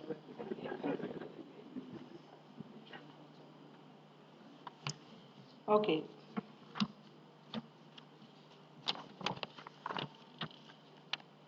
I'm getting to the more exciting part of the report, so I hope you are not too tired.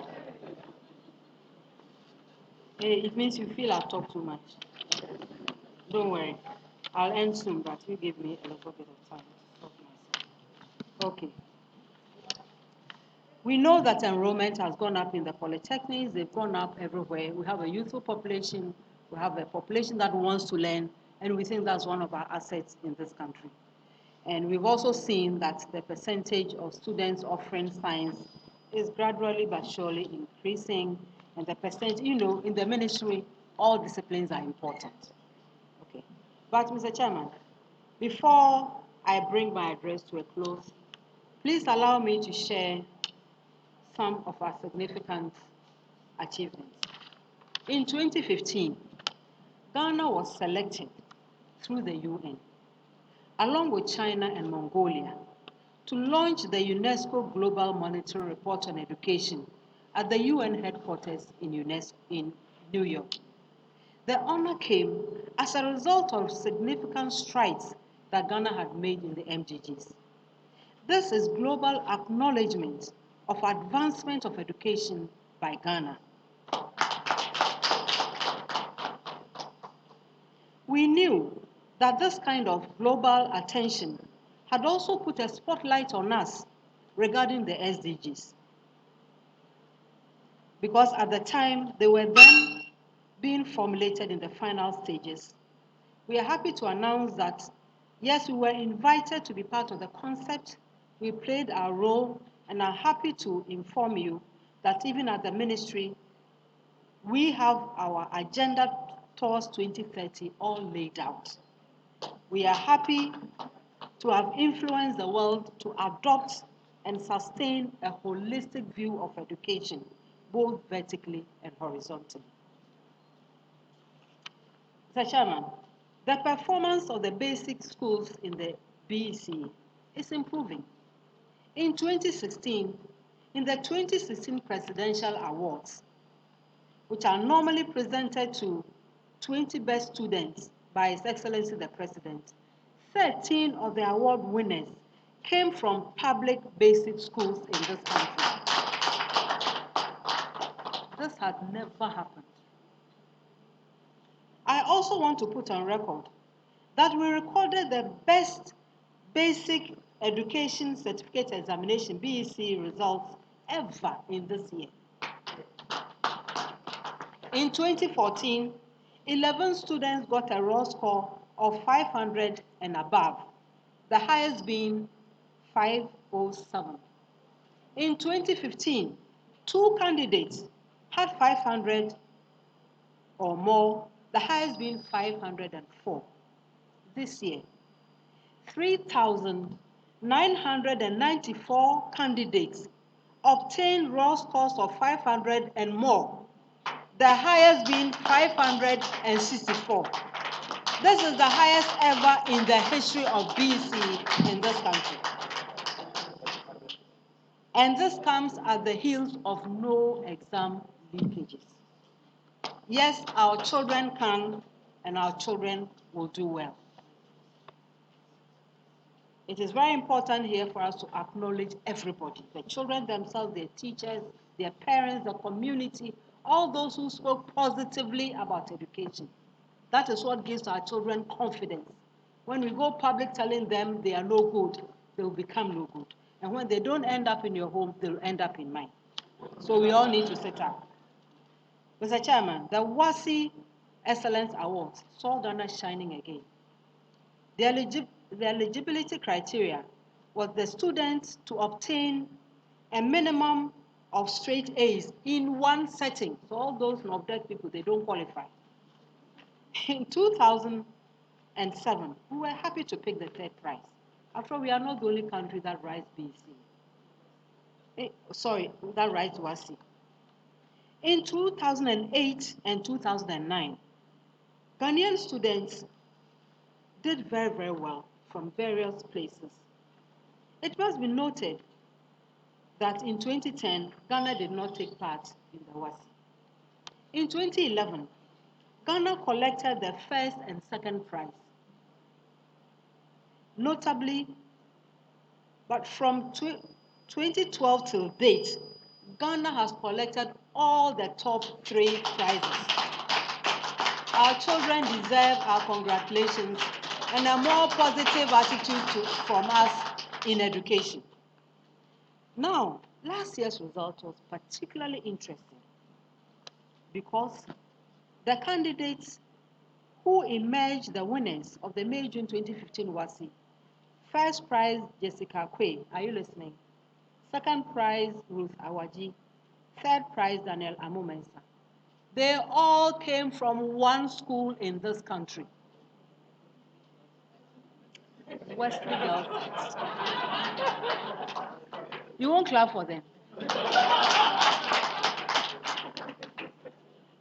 And Wesley Girls, I want to tell you that the government has taken a very special look at this amazing, unprecedented performance, and we dare any country to match this. From one school, normally it's maybe Nigeria, Ghana, Gambia, or something like that. And even Ghana, different schools. But 3 from the same school, and the government has a very special package to mark this historic performance. And this will be announced later by His Excellency the President. But I want to congratulate the school, the management, the staff, the non-teaching staff, everybody. Everybody has played a role. But more importantly, I want to make the point that we can duplicate this in other schools. It takes effort, it takes discipline, it takes hard work, it takes commitment, it takes the desire to succeed. The children are not any different. We can duplicate this. And I throw this challenge to Charles. Where are you? Okay. You can take the message. It is possible. Now, significant achievement in our universities. Various institutions continue to build centers of excellence to improve the quality of research on our various campuses. But this particular ACE, Africa Centers of Excellence project, is an initiative to promote regional specialization among participating universities in areas that address challenges by strengthening the capacities of these universities to deliver quality training and applied research. Ghana won 3 of the projects. 2 at the University of Ghana, 1 at KNUST.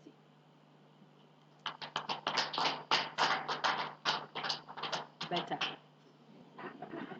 There's the West African Center for Cell Biology and Infectious Pathogens at the University of Ghana, West Africa Center for Crop Improvement into an African Center of Excellence for training plant breeders, seed scientists, and seed technologists, also at the University of Ghana. Then there's the Regional Center of Excellence for Water and Environmental Sanitation at KNUST, Kumasi. And we applaud all of them. They put a smile on education in Ghana. The total project amount is 24 million US dollars. And the government of Ghana happily played its role because we are fully convinced about the centrality of research to development. We look forward to great results in delivering regional demand-driven quality programs. And even more important, we also look forward to these institutions reaching out to the other universities that have not come on board yet so that we can build national capacity even to greater heights. In June this year, Thomson Reuters ranking placed the University of Ghana at the 7th position among tertiary institutions on the African continent. And again, in the band of 601 to 800 institutions nationwide, according to the Times Higher Education World Rankings. Legon has done well. Some have decided not to clap, no matter what is going on. I'm told most of you, no matter where you want, you are Ghanaians. Even if you didn't go, it doesn't matter. Your child will go, don't worry. Okay. At the University of Energy and Science and Natural Resources, and imagine, this is a very young university. Staff of the Earth Observation Research Innovation Center have done a wonderful job by establishing a mechanism for monitoring illegal activities in our forest and agricultural farms management. The university has succeeded in securing the COMIC 2 formal start ground station for numerical weather forecasting, a project to be funded by the US government and the Taiwanese Space Agency. They're already attracting this kind of attention. Ghanaians can go far. And it will be the very first of its kind in Africa. To think this university is not even, how old is it? And I'm also aware of great inroads that the university in Sunyani is making in the production of solar panels. And during my visit, they told me it's very easy. I didn't understand everything they showed me, but I had every faith that they knew what they were doing. So very soon, all these importations need to come down. At the University of Mines and Technology, progress has been made by the Faculty of Mineral Resources Technology in developing a direct smelting technology to help eliminate the use of mercury by small-scale miners in the gold extraction process. So the effect on our water bodies and so on. And it is instructive to note that the project has already received international recognition, and even the small-scale miners, I think those who are registered, they are patronizing them. Another innovation coming from them is the progress they are making to get technology in bauxite upgrading by using waste plastics, which make it possible to upgrade the ore to 90% alumina from our bauxite as against the present 40 to 45%. And as a result of the increase in the grade of the ore, the price will be about 10 times as much. Another area is that they are focusing on the polymer reduction technology, where carbonaceous material found in plastic waste will be used to produce metallic iron instead of having to import conventional material from outside of the country. So these are, the achievements are many. I'm just picking a few for our benefit. And I know that at all levels, in all times, everybody will increase. And of course, sometimes this is the polytechnics. They're doing amazing things here. And I'll just cite one for purpose of time.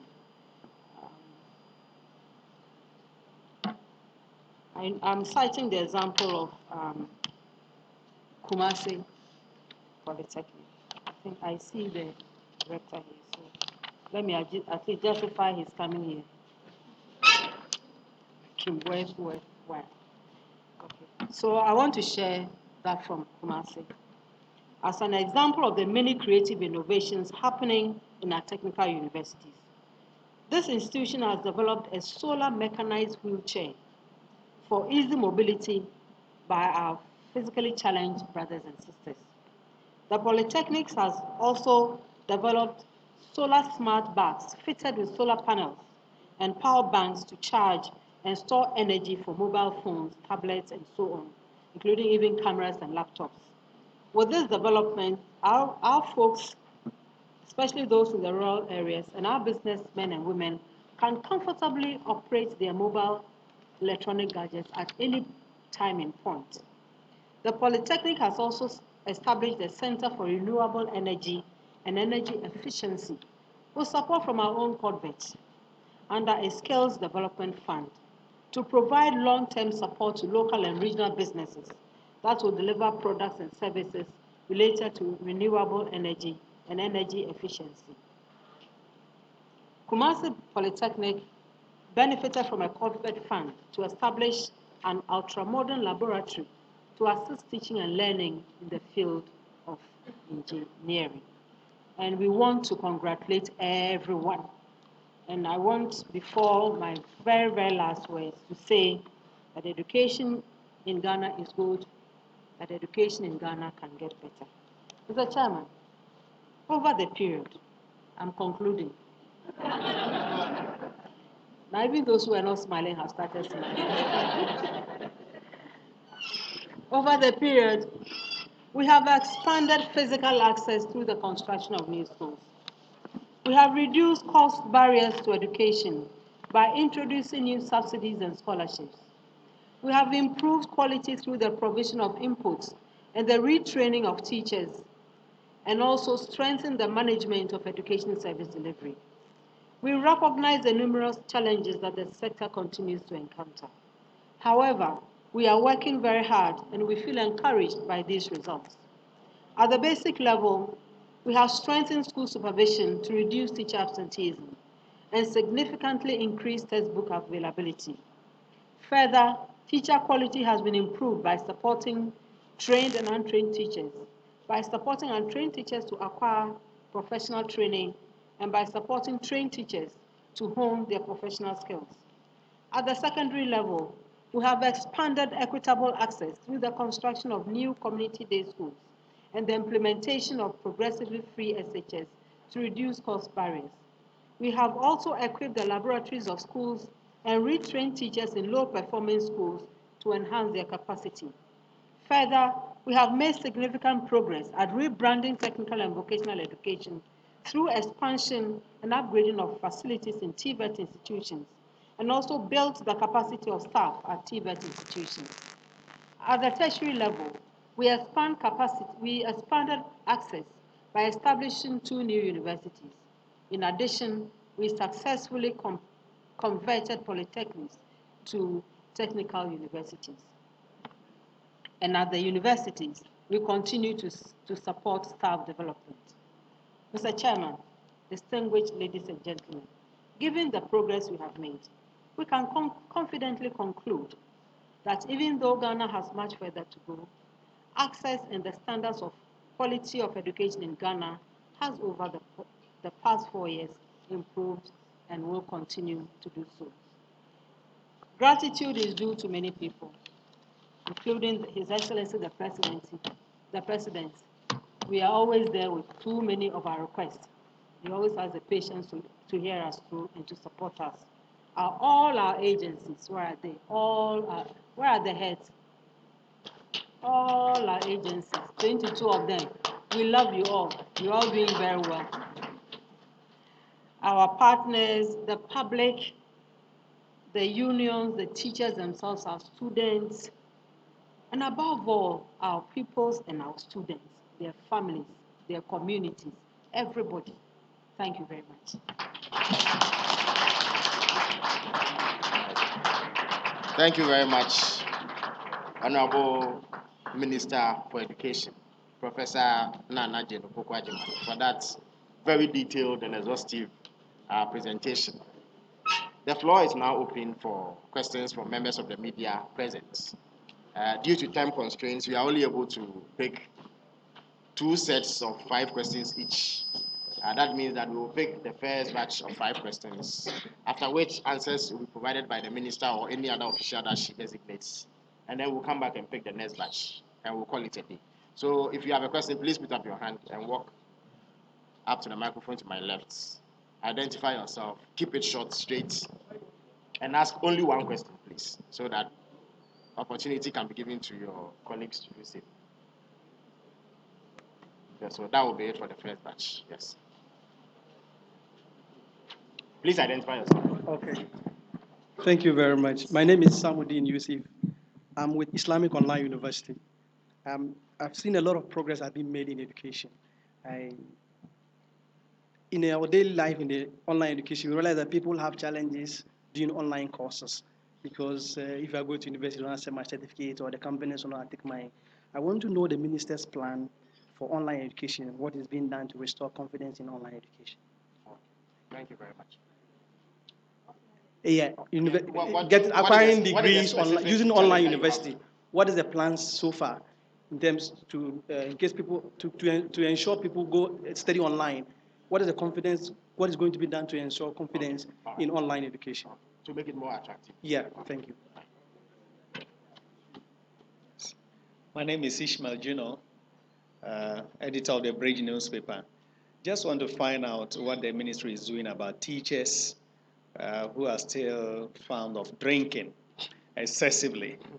Recently, I just published a story on a situation like that where they have recorded a number of teachers, died, and they are suspecting it's through excessive drinking. What is the ministry doing?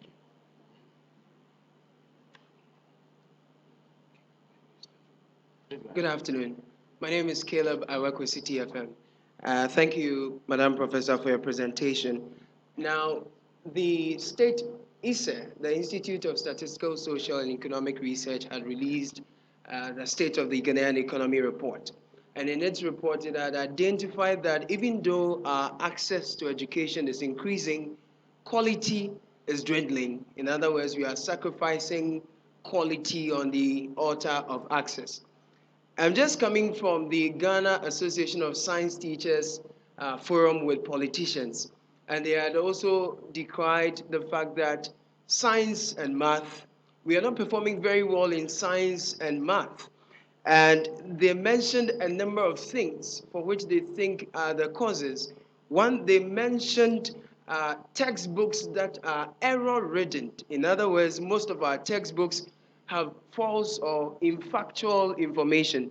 They also talk about the fact that government has recently not been supporting them as it used to be because the publication of such textbooks usually would come with consultation with associations like GAS. And so they've raised this issue. Quite a number of issues I'm raising here. But it's all to the point of quality in education. And just about last week, The University You have to Teachers be rounding Association up. of Ghana, I'm just wrapping up there very quickly. It's still not clear what you're Okay, so saying, I'm still asking my question on access and quality and giving a preamble to show that we have over the years given a lot of premium to access into education. However, we are sacrificing quality. So if you can have you speak to that. Thank you. All right. Thank you very much. Thank you very much. My name is Margaret Esabwachi. I'm a freelance journalist.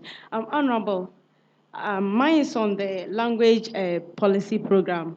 I remember when I was in primary school in GHS, every class you go, in the corner of the blackboard, speak English always and avoid a certain amount of money. Do this, speak English always, do this.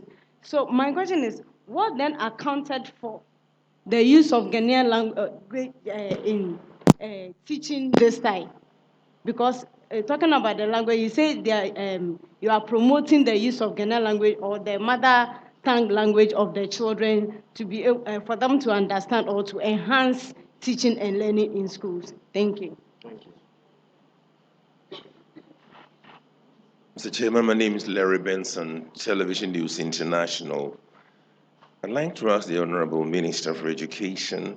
I've heard about licensing of teachers, and I would like to know what the criteria is for the licensing of teachers. And this year, should the Electoral Commission request the assistance of teachers to help with the conduct of the elections, would teachers be released to help this Thank you time? very much. So we can avoid 27-0. Thank you, Mr. Benson. David Hutton, Radio France International. Right Honorable and Chairperson, good afternoon. I think we've never had a government which has completed school buildings apart from this one and other facilities which have put up education. Now, my question is based on school fees. Now, this is the only government which has been allowing school fees to be paid in bits. As we wait for the Tertiary Act in Parliament and the Banking Act, which will support the Tertiary Act, can we have a national policy to authorize the payment of school fees in bits so that the common man, the poor man, the middle income, and maybe even the upper class can have a better chance in paying the school fees in bits, which is authorized? And then we can see that less of students being sent out of the school because they have not paid school fees, and maybe we can have an option of delaying the delivery of certificate till they complete the school fees, because I feel education is a big investment for development. So sending people out of the school but not paying school fees, we can maybe find another option. The minimum wage has also been increased, so I guess there's more money in the pocket of the citizens. So I think my question is, can we have a national policy to legalize payment of school fees in bits? Thank you. All right. Thank you very much. The Honorable Minister would now answer these questions. Okay, let me thank all of you for your questions. Somebody is talking about online education. What we are doing in the ministry is what I talked about, where we are developing the material. The material is being developed with our own teachers based on our own syllabi. What we did was to pick the areas that the students considered to be difficult. Okay, let me step back a bit and share some of the research we did with WAEC. We went back over many years. First, we isolated the subjects where the performance over the years has not been good. Math, science, cases in point. So you look at the results over the years, and then you look at the math paper itself. And then you ask yourself, which are the areas that our children are not choosing at all? Meaning that if that section has two parts, and one part contains the one he's not choosing, it means that student has no choice at all. It means he's limited to the other part. And if that part wasn't his strength, then already, you can tell that things are happening. So we needed to know, why were they not choosing this area? Was it the teachers? Was it the syllabus? What was it? So we involved both the teachers, we involved the students, and then also the chief examiners, and all of them. We were able to isolate those areas and we develop the manuals from them, and CD-ROMs and so on. Last year we had a meeting with over 500 heads of schools. We arranged all the schools, over 800 as I gave the number, and then we picked from the bottom up, 500. We met in Kumasi, and we gave them hard copies and soft copies. So these are the materials that we have controlled. Now, when you go online anywhere at all you want, and register in any program at all you want, it's high risk. And you have to do a lot of homework to ensure that what you are doing is what it is. Let me tell you, unfortunately, there's some fraud even in this sort of thing. There are some places, I'm not running everybody down because it would be very unfair. There are those doing the right thing.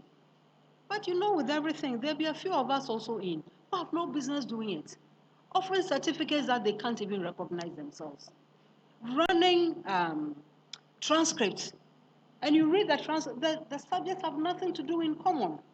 So please, we all need to seek advice and support. Don't just register anywhere and then say that you have a degree online and therefore somebody should employ. No, the employer is under no obligation. He will interview you. He or she will assess you. And will employ you if you are speaking to the demands of his workplace. So please, we all need to be very, very careful about this. When the universities themselves have created a certain website, then that information in the website would have been sanctioned by NCTE, would have been approved by them, would be scrutinized by NAB before the material goes on site in the first place. Because we have a very good accreditation system in this country. But where it is just anywhere, anyhow, because somebody has said somewhere they can learn where you want, how you want. The world is not about what you want. It's about what the right thing that you need to do. So please, it is something that we all need to be very, very alert about. So don't go paying all these large amounts of money. And some of them, we don't even know how they evaluate anybody. All of a sudden, they give you a degree that's taking you nowhere. It's not helpful. So please, that's what I can say about that. In terms of, I cannot speak for all the programs online in this world and say that I'm speaking on their behalf and therefore you should go and do it. Far from it. Even in the libraries, when students are accessing secondary sources for their literature review, we advise them to see the librarian for the right sources for their discipline. You don't just go and type anything in, and any information that comes out, tell us that you got it from the net. Which professor will look at that? If it's so easy, then maybe we don't need to worry so much. But we live in a globalized world. Things are interconnected, and it gets tough on many, many levels. So everybody should be careful what they put into the education. Now, in terms of teachers and alcohol, clearly, I don't think that we have any special preserve for alcohol. It's just a human failing sometimes. It's just an abuse of something. Sometimes, some people also need help, and maybe they don't know what. It's a social problem. So I fail to say that it's a problem of teachers. It's a social problem, and nobody should maybe get to this level, but some do for all kinds of good or bad reasons, but they are there already. So sometimes even our teachers may also fall prey to that, like others would. And they may also need some social psychological support that may not be forthcoming. And maybe that is why they are in that state. Okay, but having said that, we have our code of conduct and we enforce it strictly. You see, as a teacher, you are also in a certain relationship with your students. In terms of age, apart from the university, in terms of age, you are older. Primary school, secondary school, generally you are older. At university, you may teach people who are older than you, but that's not important because everybody is an adult. So you're in a certain relationship with your pupils. They look up to you. So, going into a class or even any workplace where you have subordinates working under you drunk is not the best of ways to present yourself. So we can look at it in that broad context, and see that if we think it's a problem that we should raise to a certain level for all of us, maybe we should do that. Okay, so I just want to say that our teachers are just as human as everyone. They may need help like everyone. Yes, they shouldn't do that because they're in a special position in relation to children. They are not people maybe working in a certain factory, fixing things, and it's just them and the equipment. And therefore, they should be even more careful when it comes to certain consumptions. And that is why in our code of conduct, it is there that that teacher will be sanctioned, because we don't think it is allowed at all. Okay. Now, yes, I also heard of the ESA report. Unfortunately, I have not read it. So let me not comment so tightly on something I have not read. But generally speaking, if you look at the MDGs, please, started 2000, the emphasis was on access. Remember what we were telling you about our input to the SDGs, to look at education on all fronts. Yes, but access was important. Let's not belittle that. Access is important. You need to get as many people as possible to get in. But along with planning access, other measures should also be taken at the same time. When they go in, who is going to teach them? A case in point is KG. Mainstreaming it is very important. That age, when some things go right, they go right for life. So there's no quarrel about that mainstreaming.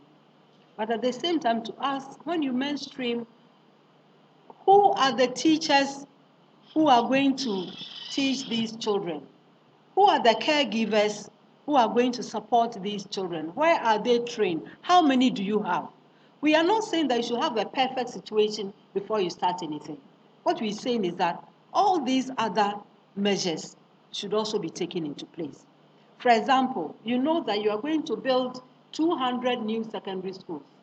You know that over the years, we've been able to absorb about 60% of children who qualified to go to secondary schools.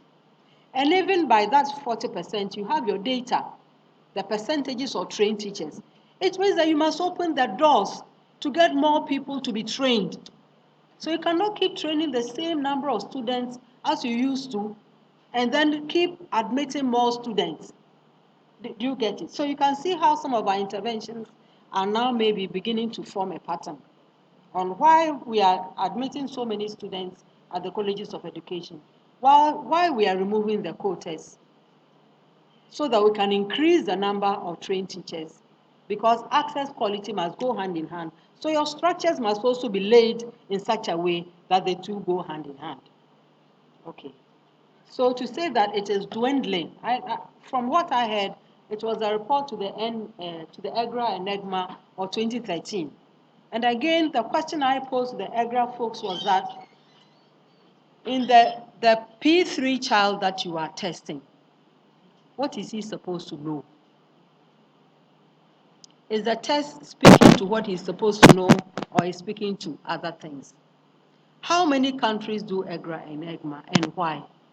How many countries teach their children in languages they don't understand and teach them in those and test them in those languages? So you see, there are so many things that we need to do. We have admitted that yes, in 4 years, we didn't solve all the problems, but we are putting the structures in place. It's all a problem of structure, or the way some of us see it. You need to straighten the structure for the results to flow. And already we are happy that we can see some results showing already. In fact, we didn't even expect to see them so soon. And I kept telling my colleagues that we may not see, but that doesn't matter. Let's just do the show later. But we are happy that they show. And I shared all these statistics with you. Okay, we are topping WAEC. We are having all these um, uh, results. This year, BEC, almost 4,000 people getting 500 and more. It's never happened in this country. Nobody can convince me that this shows that there's constant dwindling of results. I don't buy that. Okay, but this is not to say that I don't admit. It would have been happy, we would have been very happy to have the results everywhere in every school the same. We don't. We know we don't. So we are making our interventions at the schools that are not performing so well. And as I said, the results are beginning to show that the interventions are working. So we need everybody to come on board and support us. And in any case, when we talk of education, it's for all of us. Everybody in education, whether it's the primary school or in the secondary, vocational, university, quality is our business. We all have a role to play in setting the quality standards, in maintaining the quality standards everywhere. So none of us in education should be running education down. We should rather be proposing ways of getting this better. Now, and yes, the errors in textbooks. It's an old situation that we are trying to resolve. And you can tell this is why this time it's taking so long for our textbooks to come out. And we have our subject panels. The subject panels are working on all the textbooks, and we are fine combing, barring printers devil, but we are fine combing to ensure that textbooks are as clean as they should be. But if there are errors, we'll take responsibility and we'll go ahead and solve the problem. But the current ones being talked about is something that happened a very long time ago. But regardless, you inherit the good, you inherit the bad. We saw this much earlier. We've already been taking the steps. So it's not so much because somebody was not involved. I won't tell too many stories. Let's just leave this as it is. And the non-consultation with GAS, no, they know. We set up the committee to meet with unions every quarter. Our doors remain open. It was our invitation to call the Science Association when I first took over. When we first recognized the results, and I posed the question to them, does this bother you? What do you think we can do together to reverse the trend? The rest is history. We leave things where they are now.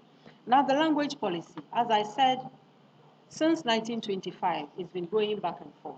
And actually, it hasn't actually been going back and forth, but the implementation has not been constant. Okay? What we are asking for is what exists already. It's not a new policy. But we wanted to know, why is it not being implemented? Why should we use English for over 500 years and we still fail English? It's not understandable. It should be the subject every child has A in. So what is this? What is going on? So you need to go to the linguist, you need to go to the expert to help you to understand what is going on. And we are saying that if you take the Ghanaian child in their own language, and I don't see how any parent can fight over their child learning their own language. How can that be a crime? You know. And if you live in a town where you don't speak the language, let the child learn that language. It's better off learning one language at home and another language at school, you see. So the child is even better off. So what has happened is that we also have all kinds of participation in education in this country. It's one area that we are working on also. So somebody may decide, I'm setting up a school, and as for this school, we teach our children English. There's no law otherwise. And given our history and so on, we've come to associate things outside of ourselves. Sometimes we associate things outside of ourselves as better. So you see, by teaching that child, you are shifting a whole mindset. You are putting confidence in the child. You are getting the child to respect their culture. You are getting the child to know who they are. You are putting confidence in that generation to be able to change things. Otherwise, you can talk and talk all you want. So that is what happens. So when you go to a school, or as we've all experienced sometimes, you hang a placard on somebody's neck to say that he's spoken Ghanaian language, so it's wrong. I think you may as well let the child leave school. Because what you are doing is removing any confidence in this child to do anything. And really, how can it be a crime when we are asking you to be yourself? Being yourself is just being true to yourself. And it begins with your language. Where else does it begin? How can that even generate a national debate? I don't understand it. But we all need to understand it. Somehow we can understand it because we know the antecedents. We know the history.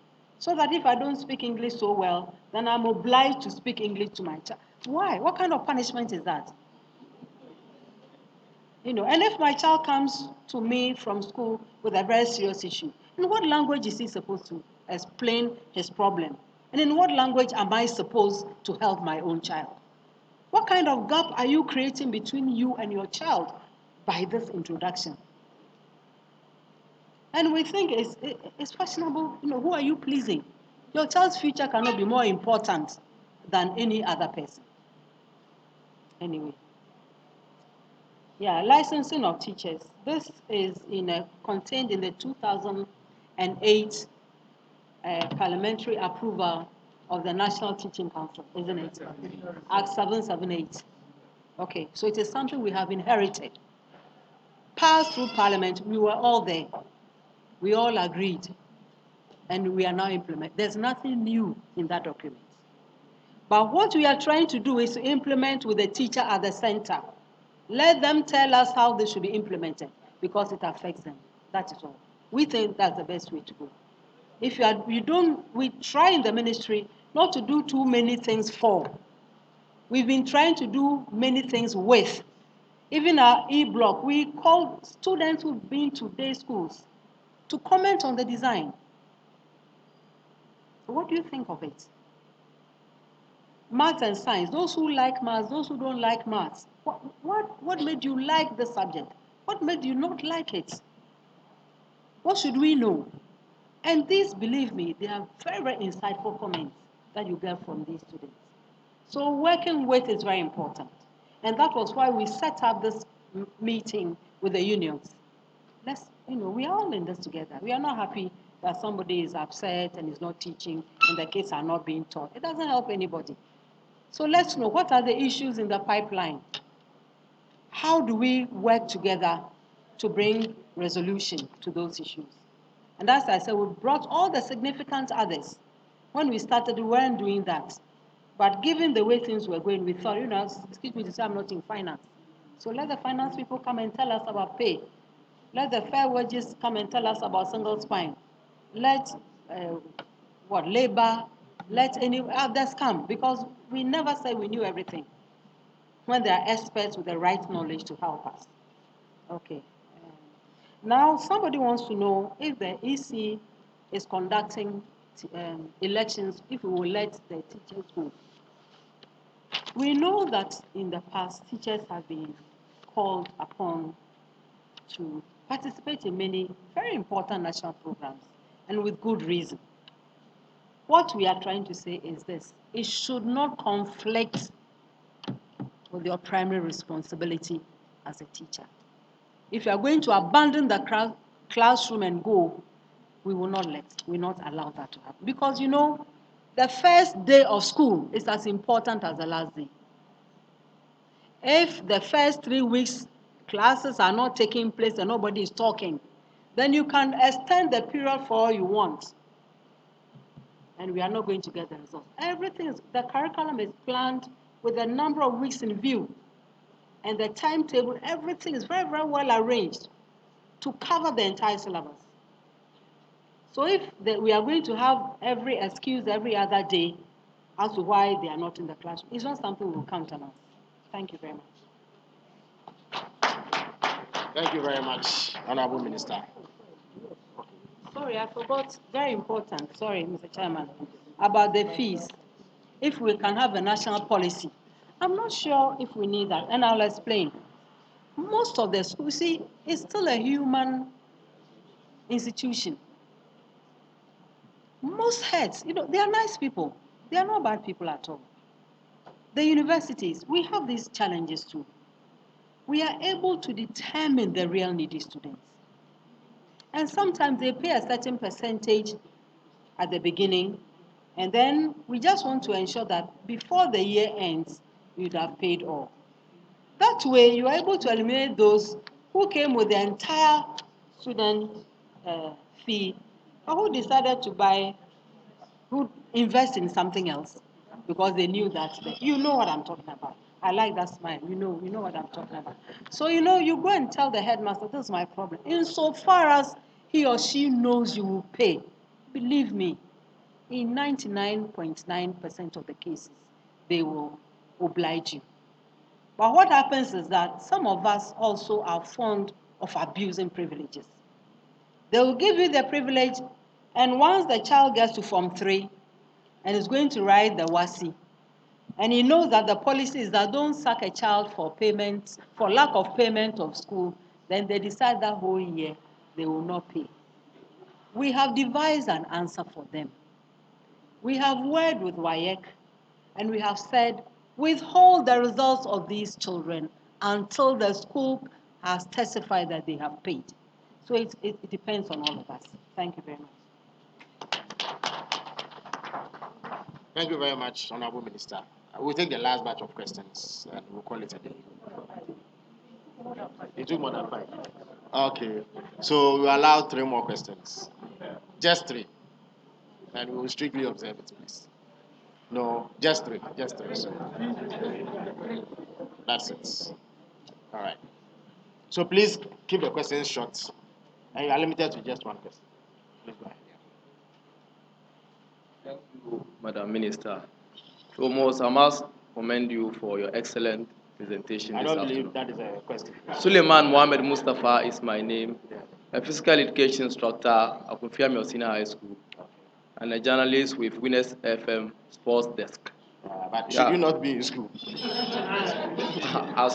I went to seek for permission before coming. Yeah. You risk Foremost, falling foul of the minister's directive. Anyway, go ahead. Yeah.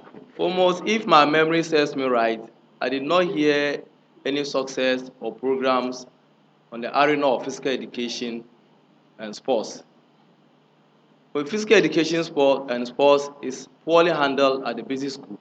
And when you come to the senior high school, though we have a 3-year syllabus there, but over 90% of heads of senior high school only allow you to be taught for only 2 years, with the reason that it's not examinable.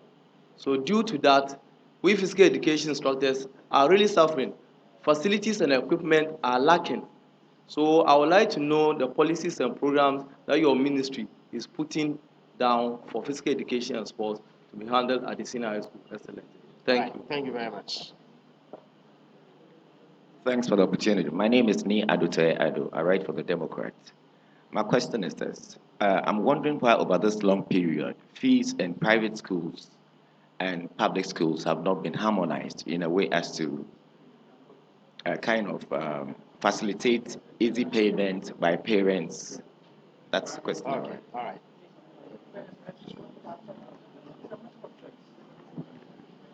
Yes, go ahead, please. Oh, okay. Yeah. Right. Good morning. I'm Nanaya Osuming from ETV. Right. So my question has to do with the introduction of the student loan scheme to colleges of education. Now, NAT is on record to have hit against that introduction, meaning that it is counterproductive. Now, you introduced it to have immense access, but then they say the overflooding of people into the college has also reduced the quality.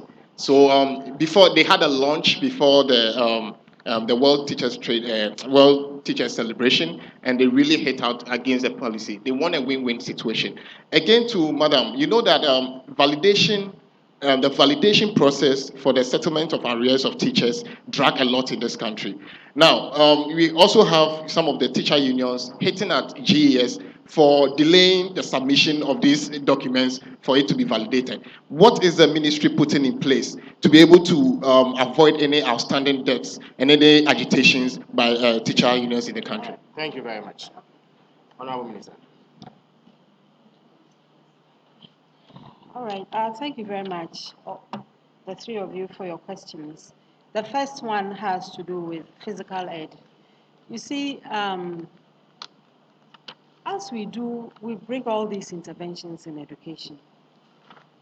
We are trying to get to a certain level, maybe in the long term, where we will realize that education goes beyond exams. And education goes beyond testing, and it goes beyond the results of exams.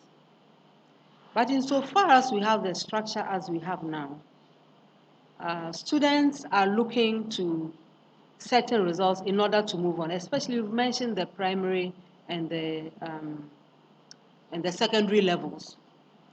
And insofar as we have subjects that are not examinable, sometimes it erroneously creates the impression that they are not as important, although that is not necessarily the case. Okay, so in cases like this, we also count on the teachers themselves to be able to convey to the learners why physical education is important. If you are not taking good care of your body, I mean, the grades may not take you as far as you may want to go. And so insofar as we have it this way, if you're talking of lack of equipment and so on, I think we'll review the situation, but that has not been my understanding. But I hear you. We'll do our research. If that's the case, we'll make sure that we are able to provide what the physical ed people need to do the work, because it's very, very, very important.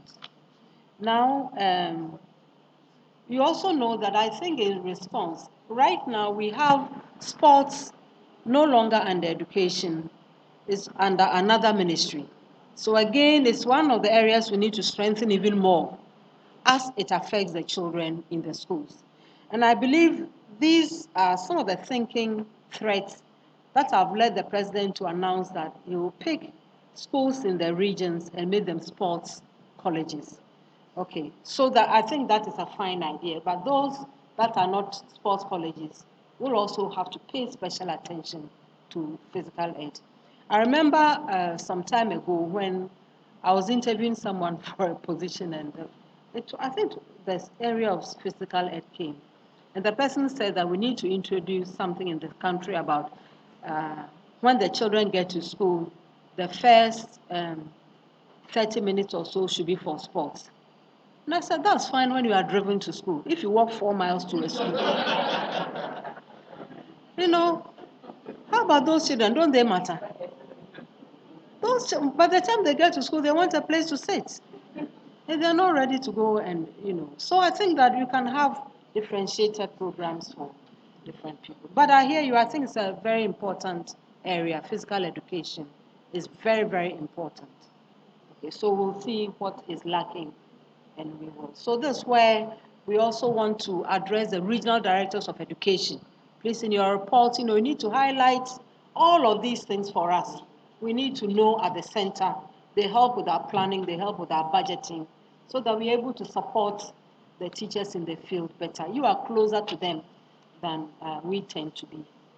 Now, in terms of public and private school, yes, at the public level, what we have done is to standardize the fees. And I want to take a few minutes, Mr. Chairman, if you don't mind, to explain something. Every so often, you see in the papers that somebody is charging unapproved fees and so on. Now, there are fees that every child should pay. Let me use this platform to acknowledge the roles of PTAs, all students, and so on. But when the PTA decides that every child should pay a certain amount of money, it does not end there. That request must travel through the district office to the regional office and to the headquarters. We need to know what that money is being collected for. We need to know what accounting mechanisms exist for that money. If it's a project for 4 years, we need to know how that particular levy was arrived at. What used to happen in the past was that maybe a certain amount is proposed, and even when the project had been finished, the kids were still paying. We've all been through this, and it wasn't fair. We don't want that amount to be the reason why the child is in the street and not in the school. So we will sit down with them and we say, yes, the project you are doing is very good. Maybe even the government should have done it, but we are not doing it. You want to do it. But we don't think you should do it in 6 months. We don't think you should do it in 1 year. Otherwise, the levy is too high and some may not afford to come to school. So, and in most of the cases, we've reached a compromise and we have approved that for them. So it is about that approval we think is very, very important. Now, when it comes to the private schools, the government does not control charging of fees at the private level. The Constitution approves private participation in education, Article 25 is very clear there. But the Constitution does not say that we should control. It is government's job to ensure that we are implementing the FQ at the basic level, meaning that there's hardly any cost to children in the basic schools, even though we know that some of the teachers are charging. That is why we also are not happy with some of them who do that. Okay, so there's also something we are exercising in this country called a choice. I have decided to send my child to public school, or I have decided to send my child to a private school, for good reasons and for bad ones. But the responsibility cannot be government. If you send your child where you want the child to go, to a private school, they are doing a good job. I'm not running anybody down. But you want them to go to this school because they do this, they do that, and all of these, mean paying more.